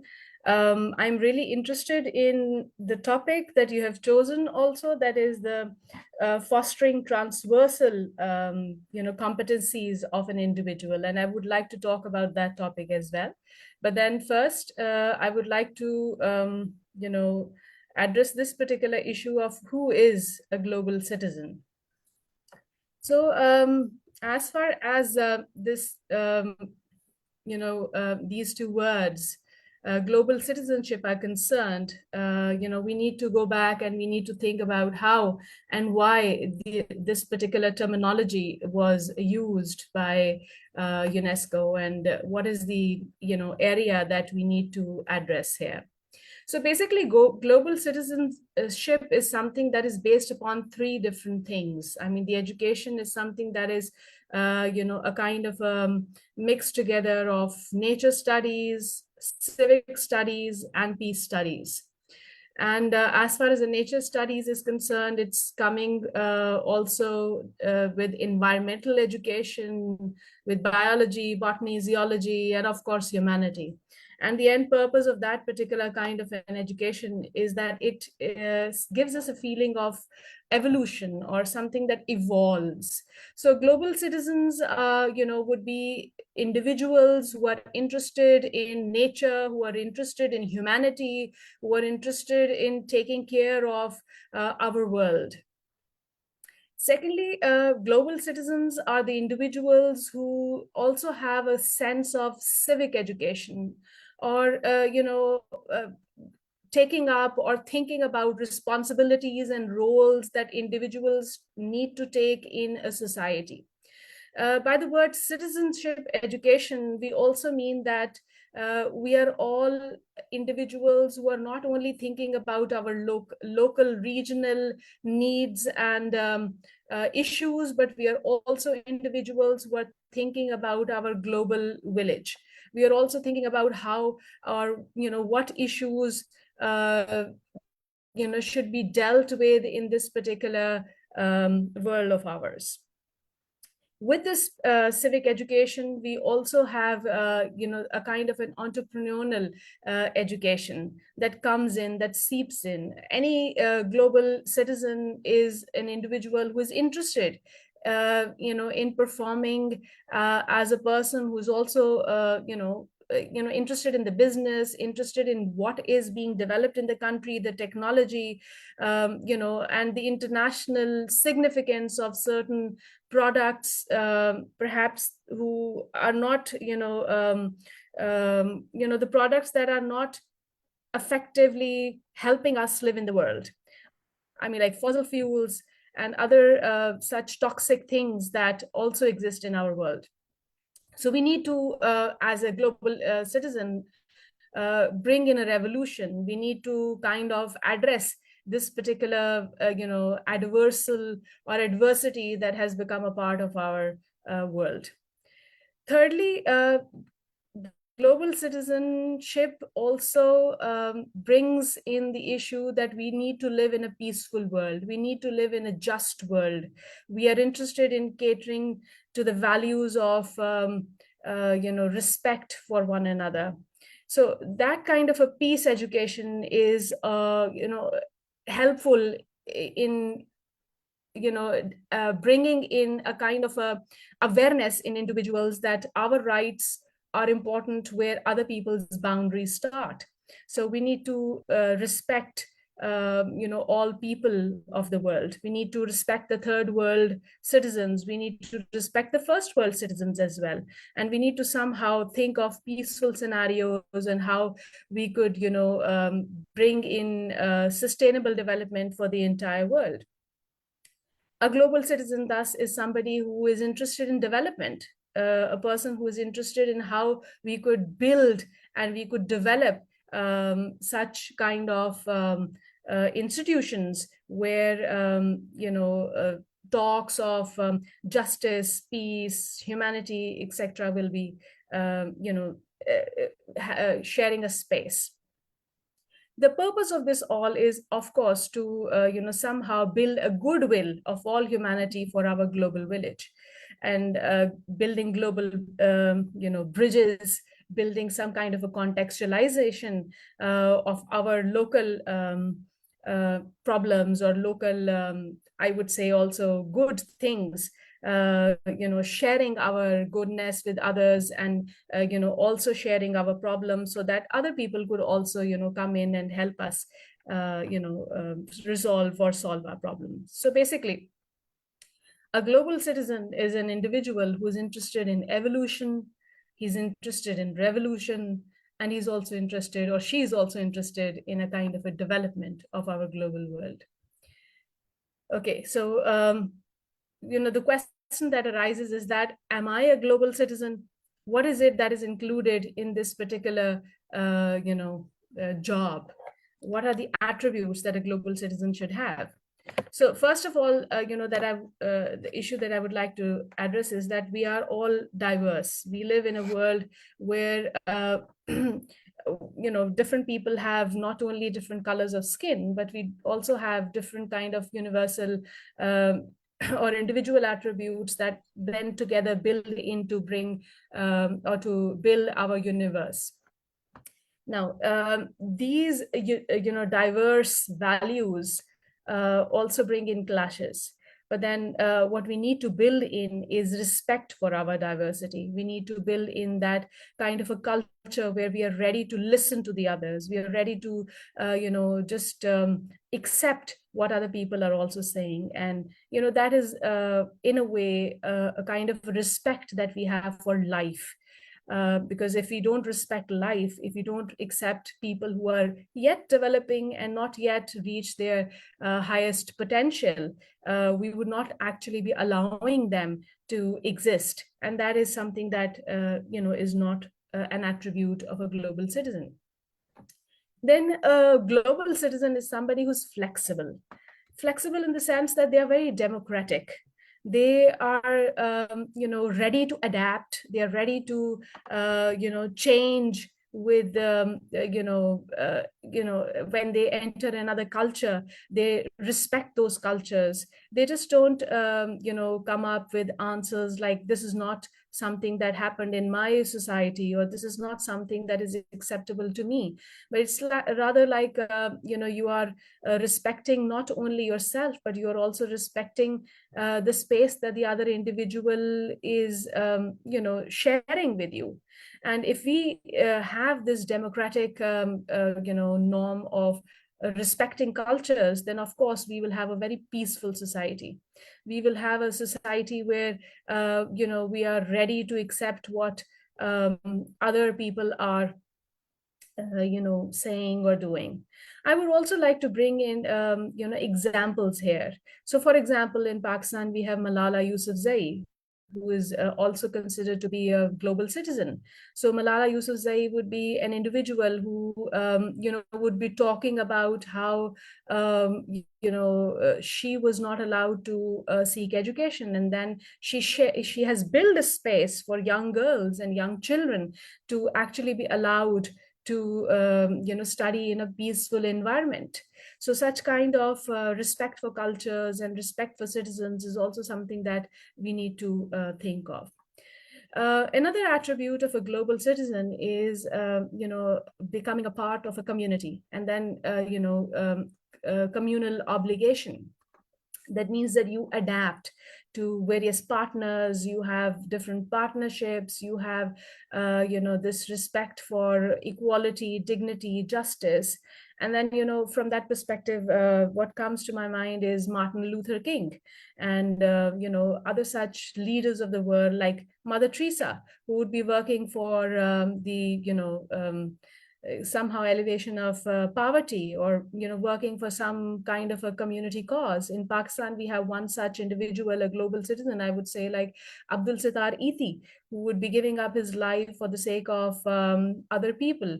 So partnering with others, giving respect to them, trying to somehow help them achieve those 17 sustainable development goals, like gender equality and zero hunger, etc. So this communal obligation is something that is what a global citizen would always like to accomplish. Okay, so the fourth quality of a global citizen is that he does not or she does not have an identity that is fixed. A global citizen is always ready to expand his identity.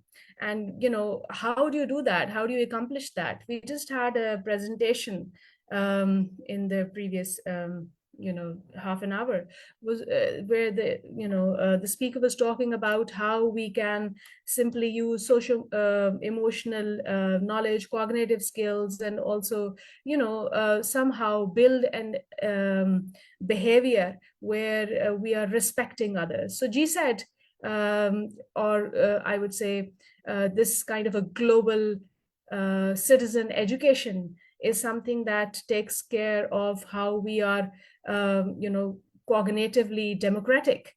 We are also ready to develop a kind of behavior or kind of an emotion where we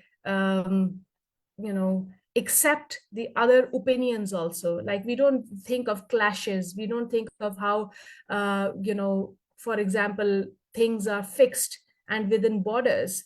We are talking about relationships, we are talking about how intersection happens, and there, that is where the topic of this entire forum is also something that becomes relevant. That means that we are living or trying to build in transversal competencies.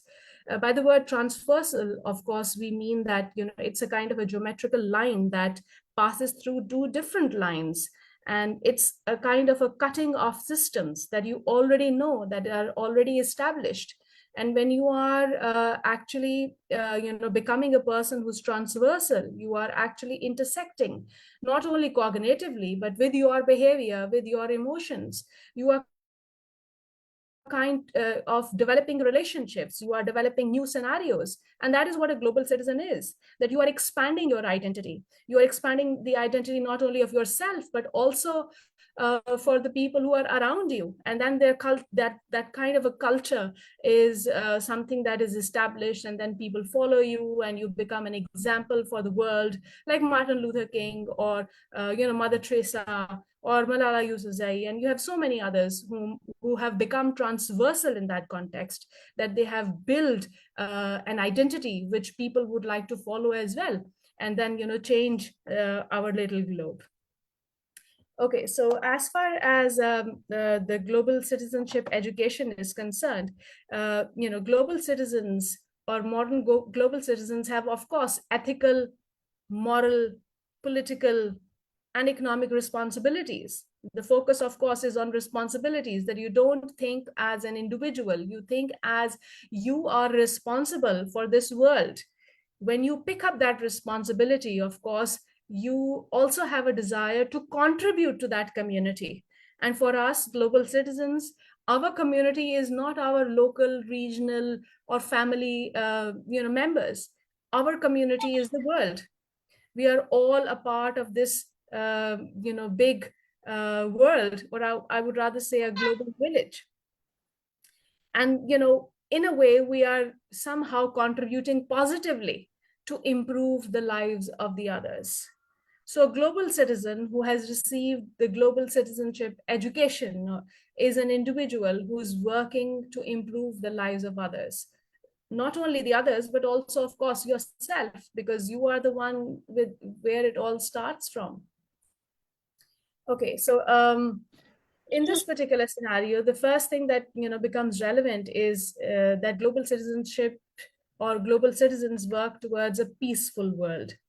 A world that is sustainable. It has the qualities of integration, and of course, we would like to have a kind of a transformative scenario where if there are conflicts, we are ready to build bridges, and we are ready to resolve those conflicts in order to have a peaceful world.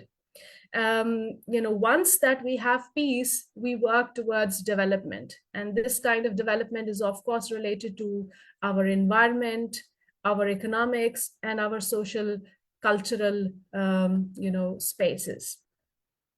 Now, as far as development is concerned, we see, like, for example, a global citizen, Greta Thunberg, who, as a young child, picked up a topic that was relevant for the entire world. So she has become an icon or an image for us to think about how we can work for a more developed, but also a peaceful world where not only human beings are living in comfort, but then animals and this particular sky and the earth are also living in a kind of a comfortable place. As far as the economic conditions are concerned, we would also like to have sustainable development of our technology. We would like to have a world where there is equality as far as money is also concerned. We would like to have a just world where perhaps there is no hunger. We would not like, as global citizens, to distribute our wealth unequally. We would like to have a system where, society is there for the poor people, and big nations are helping the poor nations as well. And of course, this is all related to the human rights. And it's related to people, partnership, and prosperity. We are global citizens who are working for these partnerships. We are working for the prosperity of our little globe. We are not working for our individual benefits. We are not that, I would say, selfish, or we are not ready to sacrifice the rights of the others for our own needs, for our own demands. Okay, so how do we do that? Obviously, it is through intervention. It's through the transversal line. It is through that individual, the icon, who has become the global citizen. And the purpose, of course, is to develop a self-reliant individual capable of analytical and original thinking, a responsible member of a society, and a global citizen. And this is something that we also follow in Pakistan. And our aim is that we should give this responsibility to individuals. So there has been, for example, a group of young children from the school who thought that their area was not clean. So one of them would simply, one of them stood up and said that I will take the broom and I will just start cleaning the streets. So that one act then boomeranged, and then a lot of young school boys and girls went up to clean up their own streets. So that kind of initiative is something that only comes when you somehow give them this cognitive ability that yes, they are also responsible for what is happening around them. So a global citizen who is cognitively developed, or who has realized that he is responsible, or he has a role, or she has to perform something or do something, is always an inspiration for the others. So one person's intervention always goes a long way. It brings in, I would say, not only it's not only that he or she has evolved, but that person brings in a revolution. And with that revolution, obviously, there is development. The government obviously would be interested in what the children are doing. And then the entire community would be working for what that one boy started. Okay, so if we can change our attitude towards others or to other problems and make it our own problem, then we can definitely spread love. We can, live in a more equitable and just world. Okay, so we need to we move on to this framework that we need to first of all understand and know what is globalization, interdependence, and most importantly, the global context. That is what we need to train our young and old people of the world. We also need to have a kind of an inclusion of global identity among other identities, or a sense of belonging that fosters the local for a global society. And we also need to have a sense of shared responsibility with the larger community. We need to have shared values of compassion, peace, and mutual respect. But then often that, since I'm teaching at a university, and I'm teach at the upper level, like it's like also 15 plus or 18 plus students, the question then comes in that, is it a new form of cultural imperialism that we're talking of?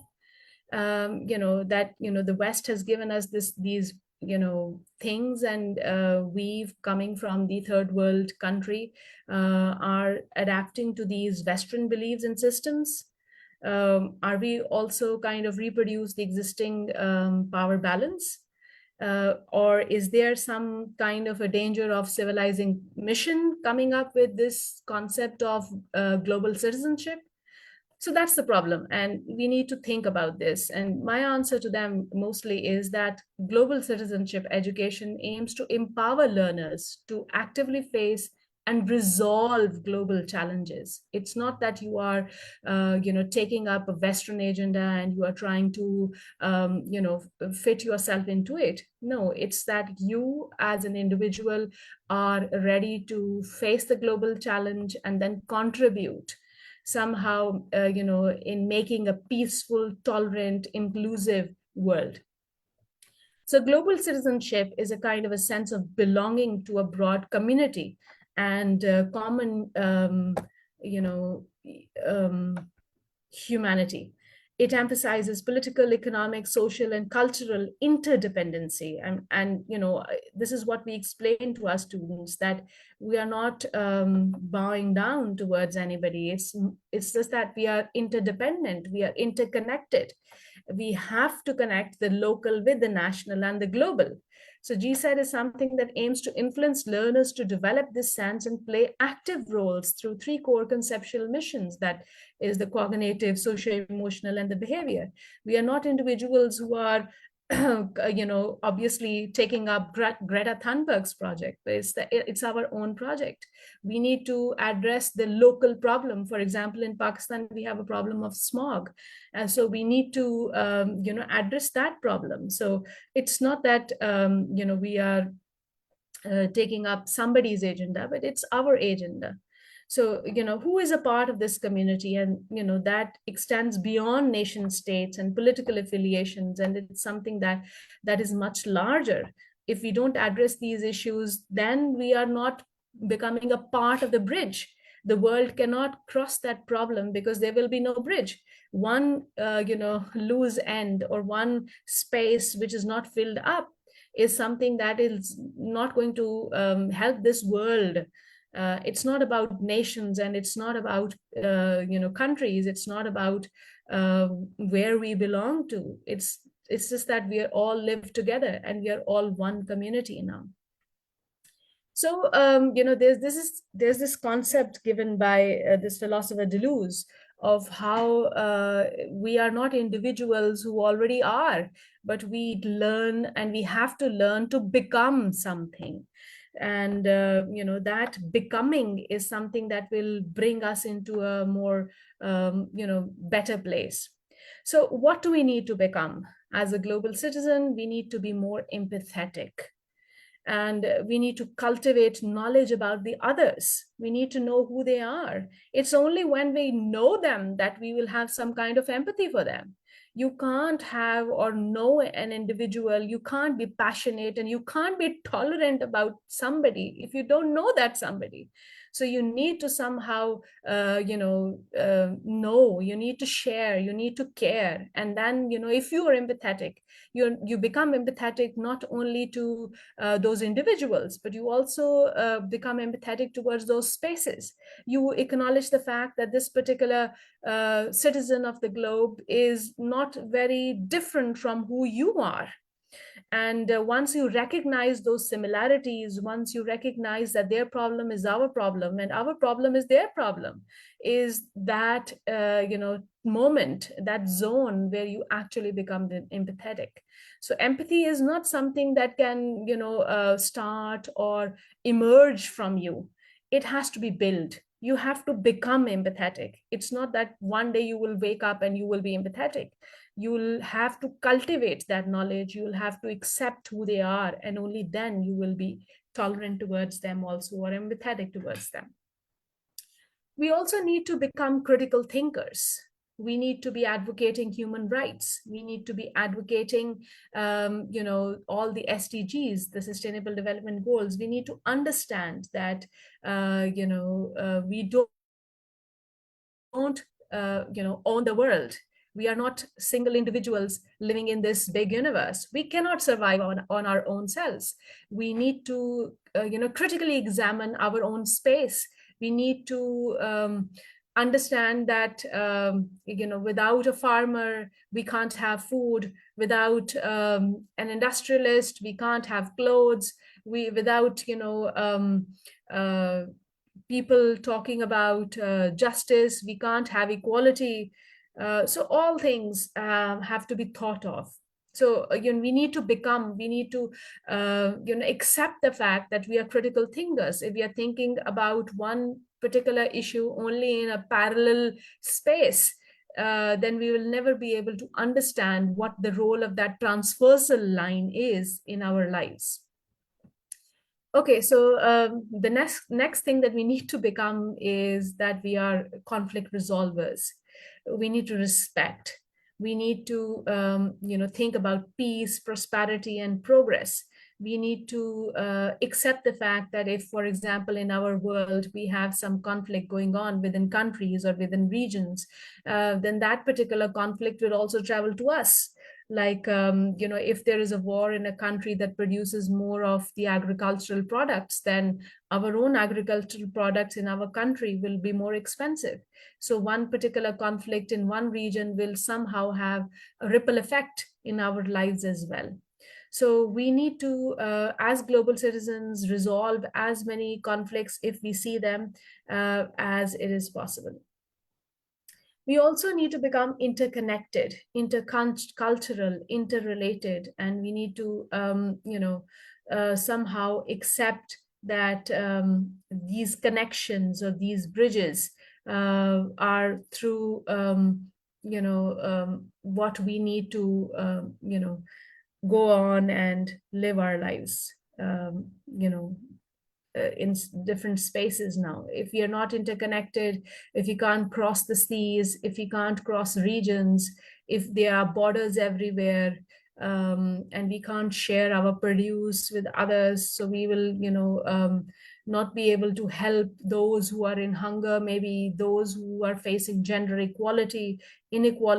Like if we are not connected to spaces where women are not given their rights, then how is it that we can actually resolve their problems as well? So to be interconnected, to become interested in their cultures, in the foreigners, or people who we don't know, is something that is really important.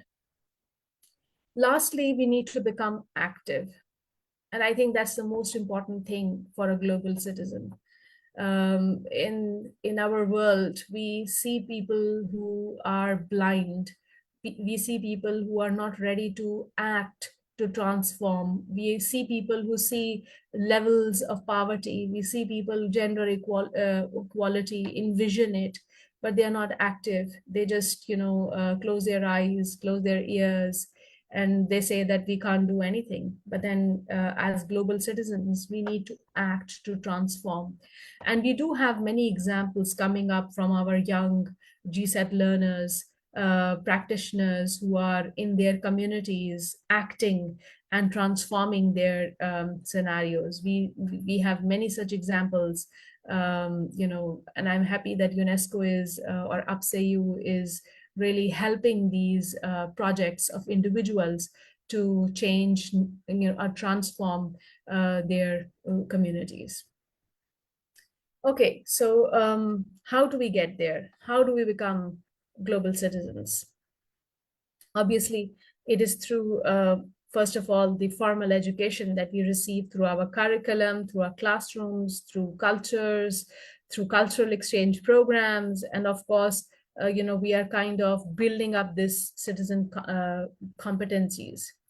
But then it also happens in informal places, like it happens through media, it happens through memory, it happens through money matters, like people who have and people who don't have. And it also happens through the mathematical world. By the word mathematical, I would, clarify over here that, maths is not something that is limited to, a specific subject, but it's just that we see, this particular globe as a place where maths is really important, like lines and different geometrical spaces. So we need to learn from this globe that it has somehow equally distributed various natural resources also. So we don't need to divide the world into places. Everybody has a sky, everybody has a soil. So we need to really invest in that particular space as well. And then the community. I think community talk is something that is really significant because it is through the community that we think of actions. It is through our local, first of all, the family, and then our local communities, that we think of a problem, we resolve that problem. So action at our level, make us into actors.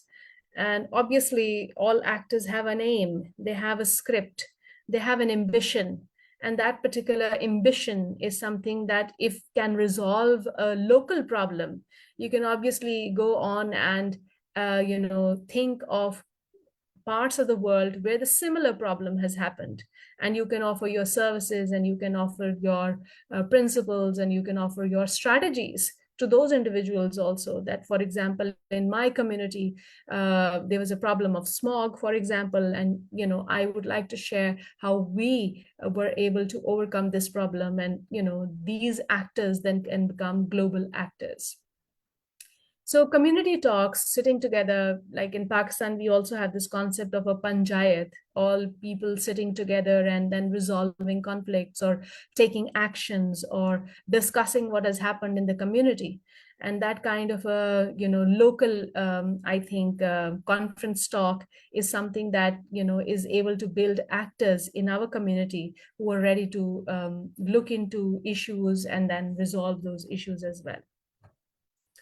So, coming back, if we talk about what, we think of global citizens, I think there are three things that we need to associate or attribute to a global citizen. So first of all, we need to reflect. In our community, is it, or, we as individuals, is it that we are comfortable? Do we have a problem with any of the sustainable development goals? Do we see hunger? Do we see gender inequality? Do we see that there is any issue? If we can reflect cognitively, obviously, we are ready to share. We are ready to talk to the community. We are ready to think about it, and we are ready to ask for other people's help. And the moment we share, obviously, that particular sharing gives birth to acts, to actions. And that is the birth of the global citizen. A global citizen is born when, that particular individual acts for a cause, for an aim, for a purpose. And, obviously that purpose is something that is going to make the society, going back to my first slide, somebody who is ready to help the community, somebody who's ready to build bridges, somebody who's ready to make this place a better world. So that's just from my side, and I hope that I have somehow given you an idea of who is a global citizen. Thank you so much for inviting me and giving me an opportunity to become part of this transversal competency. Thank you. Thank you, Dr. Esan. That was a deep and enlightening presentation. Thank you for inspiring us to be mindful of our responsibilities and to take proactive actions in order to contribute to the society to make it more tolerant, peaceful, inclusive, and sustainable. That was an interesting presentation. Let us give Dr. Esan a heart react or a virtual applause. May I request everyone in the Zoom room? Dr. Esan, our participants are generally college students from different schools in the Philippines and in the Bicol region. There are also senior high school students, and there are teachers, young professionals, and probably school officials from the basic education sector and from the higher education sector. So we are having participants not only from the Bicol region, but also from other parts of the country, like Bohol, Pangasinan, Metro Manila, Cagayan, and many others. Thank you very much. We now invite the two other speakers, Dr. Dawa from the Royal Government of Bhutan and Miss Pamela Garcia from Ligao City, Albay Province. She is the local resource person included in session number 1, Getting to Know Global Citizenship Education.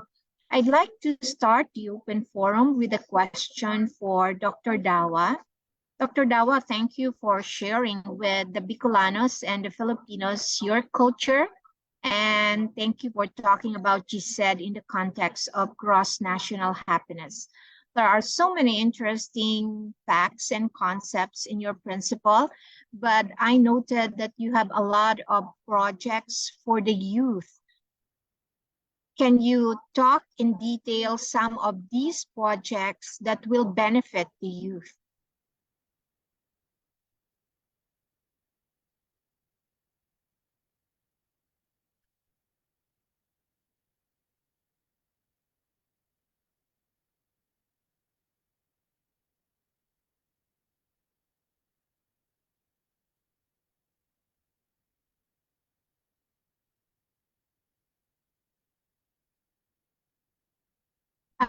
Dr. Dawa, can you unmute yourself?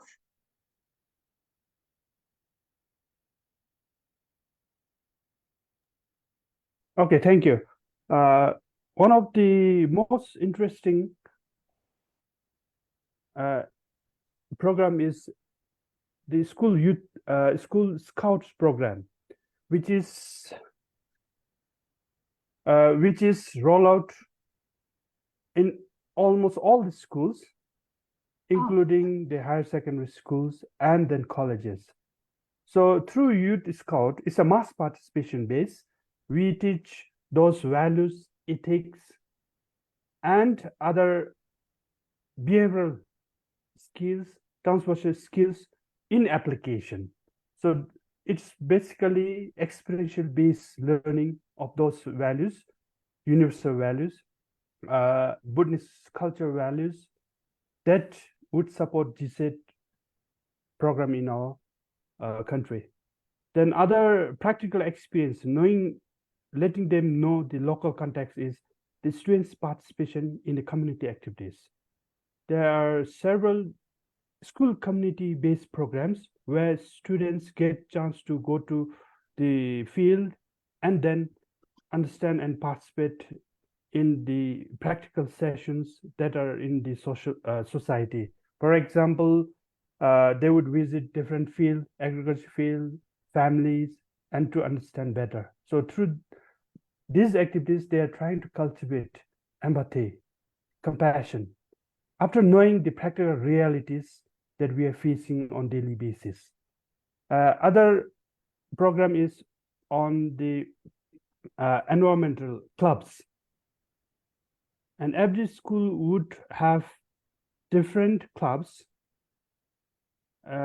such as integrity clubs, which is aligned with democracy club, because Bhutan is a very young nation, and we have instituted constitutional monarchy with democracy forms of government coming in since 2008. So it's a very young nation. So we are trying to have those programs in schools and in colleges especially. Yeah. Maybe there are so many programs, but I would emphasize on this most eminent and important whole school approach programs. Thank you, Dr. Dawa, for that response. We appreciate your explanation. And for Dr. Esan, I understand that your field of expertise is theater, performance, and drama. Can you share with the Filipino audience the different initiatives that will benefit the youth in your country using drama, performances, and theater? You know, having these initiatives as something that will promote global citizenship. Thank you. Yes, I can also share with you project that I myself started last year. We have, every year in this harvest season, the problem of smog, because the farmers of our community sowing rice crops, in order to make their field for the new crop that is of wheat, they just torch their produce, the stubble. And when they torch their stubble, obviously the smog that we already have in the country increases. So in order to talk and reduce this particular smog, we wrote a play, and we went to these regions where the farmers were torching their crops, and we asked them of their opinion of how this could somehow stop. We took opinions from them, and then we incorporated them in our text, in our dramatic text, and then we staged a play in those regions with sometimes the same farmers also acting in our play. When they took up this particular action or role in the play, they became more responsible, and they gave us different strategies that could be done in order to not torch the stubble. So theater or drama is something that actually makes you into active participants. And when you become an active participant, obviously even if you are performing a role in the play, you tend to emulate that particular role in your lives also. You become active. You no longer remain to be a passive spectator who is just envisioning what is happening around them. So theater and drama, specifically if we take the example coming from the Greeks and coming from the Elizabethans, was not aimed at just showing things or letting people see what is happening, but then to make them into critical thinkers. So theater and drama does, and my experience says that it did convert people from passivity to action, and then of course to transformation. There are other examples also. Even if we look up in our recent world, we see that entire revolutions start due to one particular actor who performs in a public space. And the Arab League movement and, Greta Thunberg, for that matter, performing, acting. So, performance happens at various levels, and that particular performance is what we need to respect. Any individual coming up with a critical thought is a performer. Thank you. Thank you, Dr. Aro, for sharing with us your project using drama, theater, and performance to promote global citizenship education. It is showing to us that whatever is your field, you can integrate global citizenship in what you do. You don't have to abandon what you are currently doing, Rather, you can enrich what you are currently doing by being guided by the UNESCO framework on global citizenship education and other related frameworks. To end the open forum for session number 1, I'd like to have similar question for Dr. Aro and Dr. Dawa. Can you give the Filipino students and teachers your parting words to inspire them to become global citizens?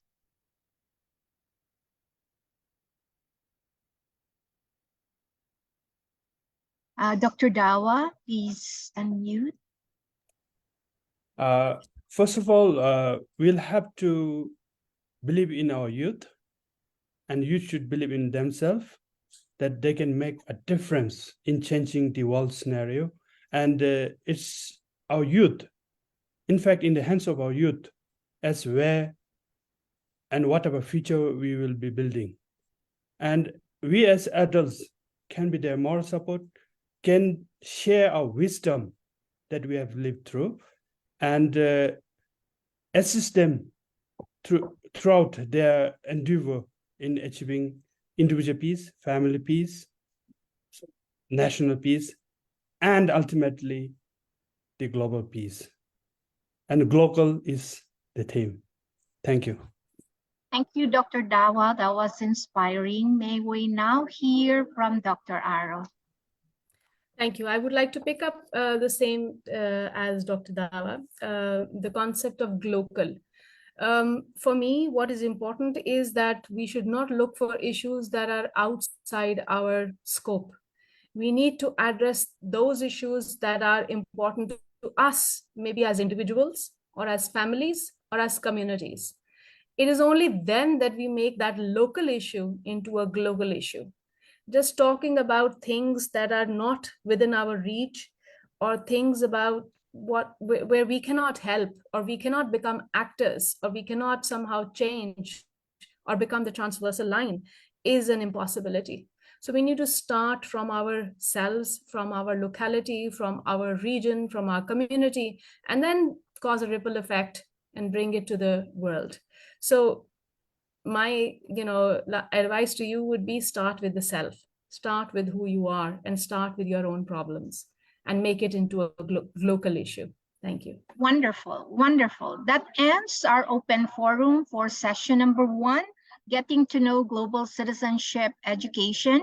And we are grateful to Dr. Dawa for the comprehensive presentation on the topic, what is global citizenship education? We are also thankful to Ms. Pamela Garcia for an informative presentation on UNESCO Global Citizenship Education Framework. And of course, we are so thankful for the passionate and enlightening presentation of Dr. Aro on the topic, who is a global citizen. So let's give them a round of applause once again, dear participants and viewers. And at this juncture, while our 2 guests are still here, we would like to call the Vice President for Research, Development, and Extension of Bicol University for the message for all our guests and participants. Ladies and gentlemen, please welcome Dr. Marisa and Australia. So, good morning, although it's already almost, it's 12 noon. So, a very pleasant day to each and every one of you, wherever you are. I do hope that you are in the best pink of health, all of us po. So, I really appreciate Dr. Rebecca Bercasio and her team for initiating this event. The 2023 Youth Forum on Global Citizenship Education. Being here means that all of us will be learning a lot about global citizenship education. So this is very important, especially at these challenging times. According to our national hero, Dr. Jose Rizal, the youth is the hope of the fatherland.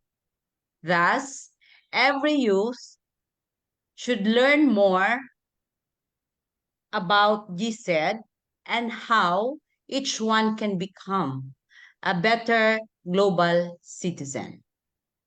This forum is a stepping stone for each youth to learn and enhance awareness about GSED. Such awareness can lead to actions, with each one becoming a problem solver, contributing to making a better world. Your deed may be simple, or it can be little, but doing good things together can create ripples and lead to a unified action that can improve or solve any of the various problems your generation is encountering today. The topics are varied and very relevant, and I am sure that you are having great discussions actually with a very able resource speakers from different countries. Exciting, isn't it? So yes, I learn, you learn, I learn, and all of us are now familiar with GSED. I'm sure that very soon, all of us will be contributors to making peaceful, inclusive, and sustainable societies. Congratulations to the organizers and to all of you who are joining us in this forum. May your tribe increase. Mabuhay. Thank you so much. Thank you, Dr. Marisa and Australia, for that heartwarming message. And once again, thank you, Dr. Aro, Esan, Dr. Dawa. Thank you, everyone, for joining us in the session 1 of the 2023 Youth Forum on Global Citizenship Education. That ends the morning session of the activity. We will see you again at 1 o'clock. Bye for now.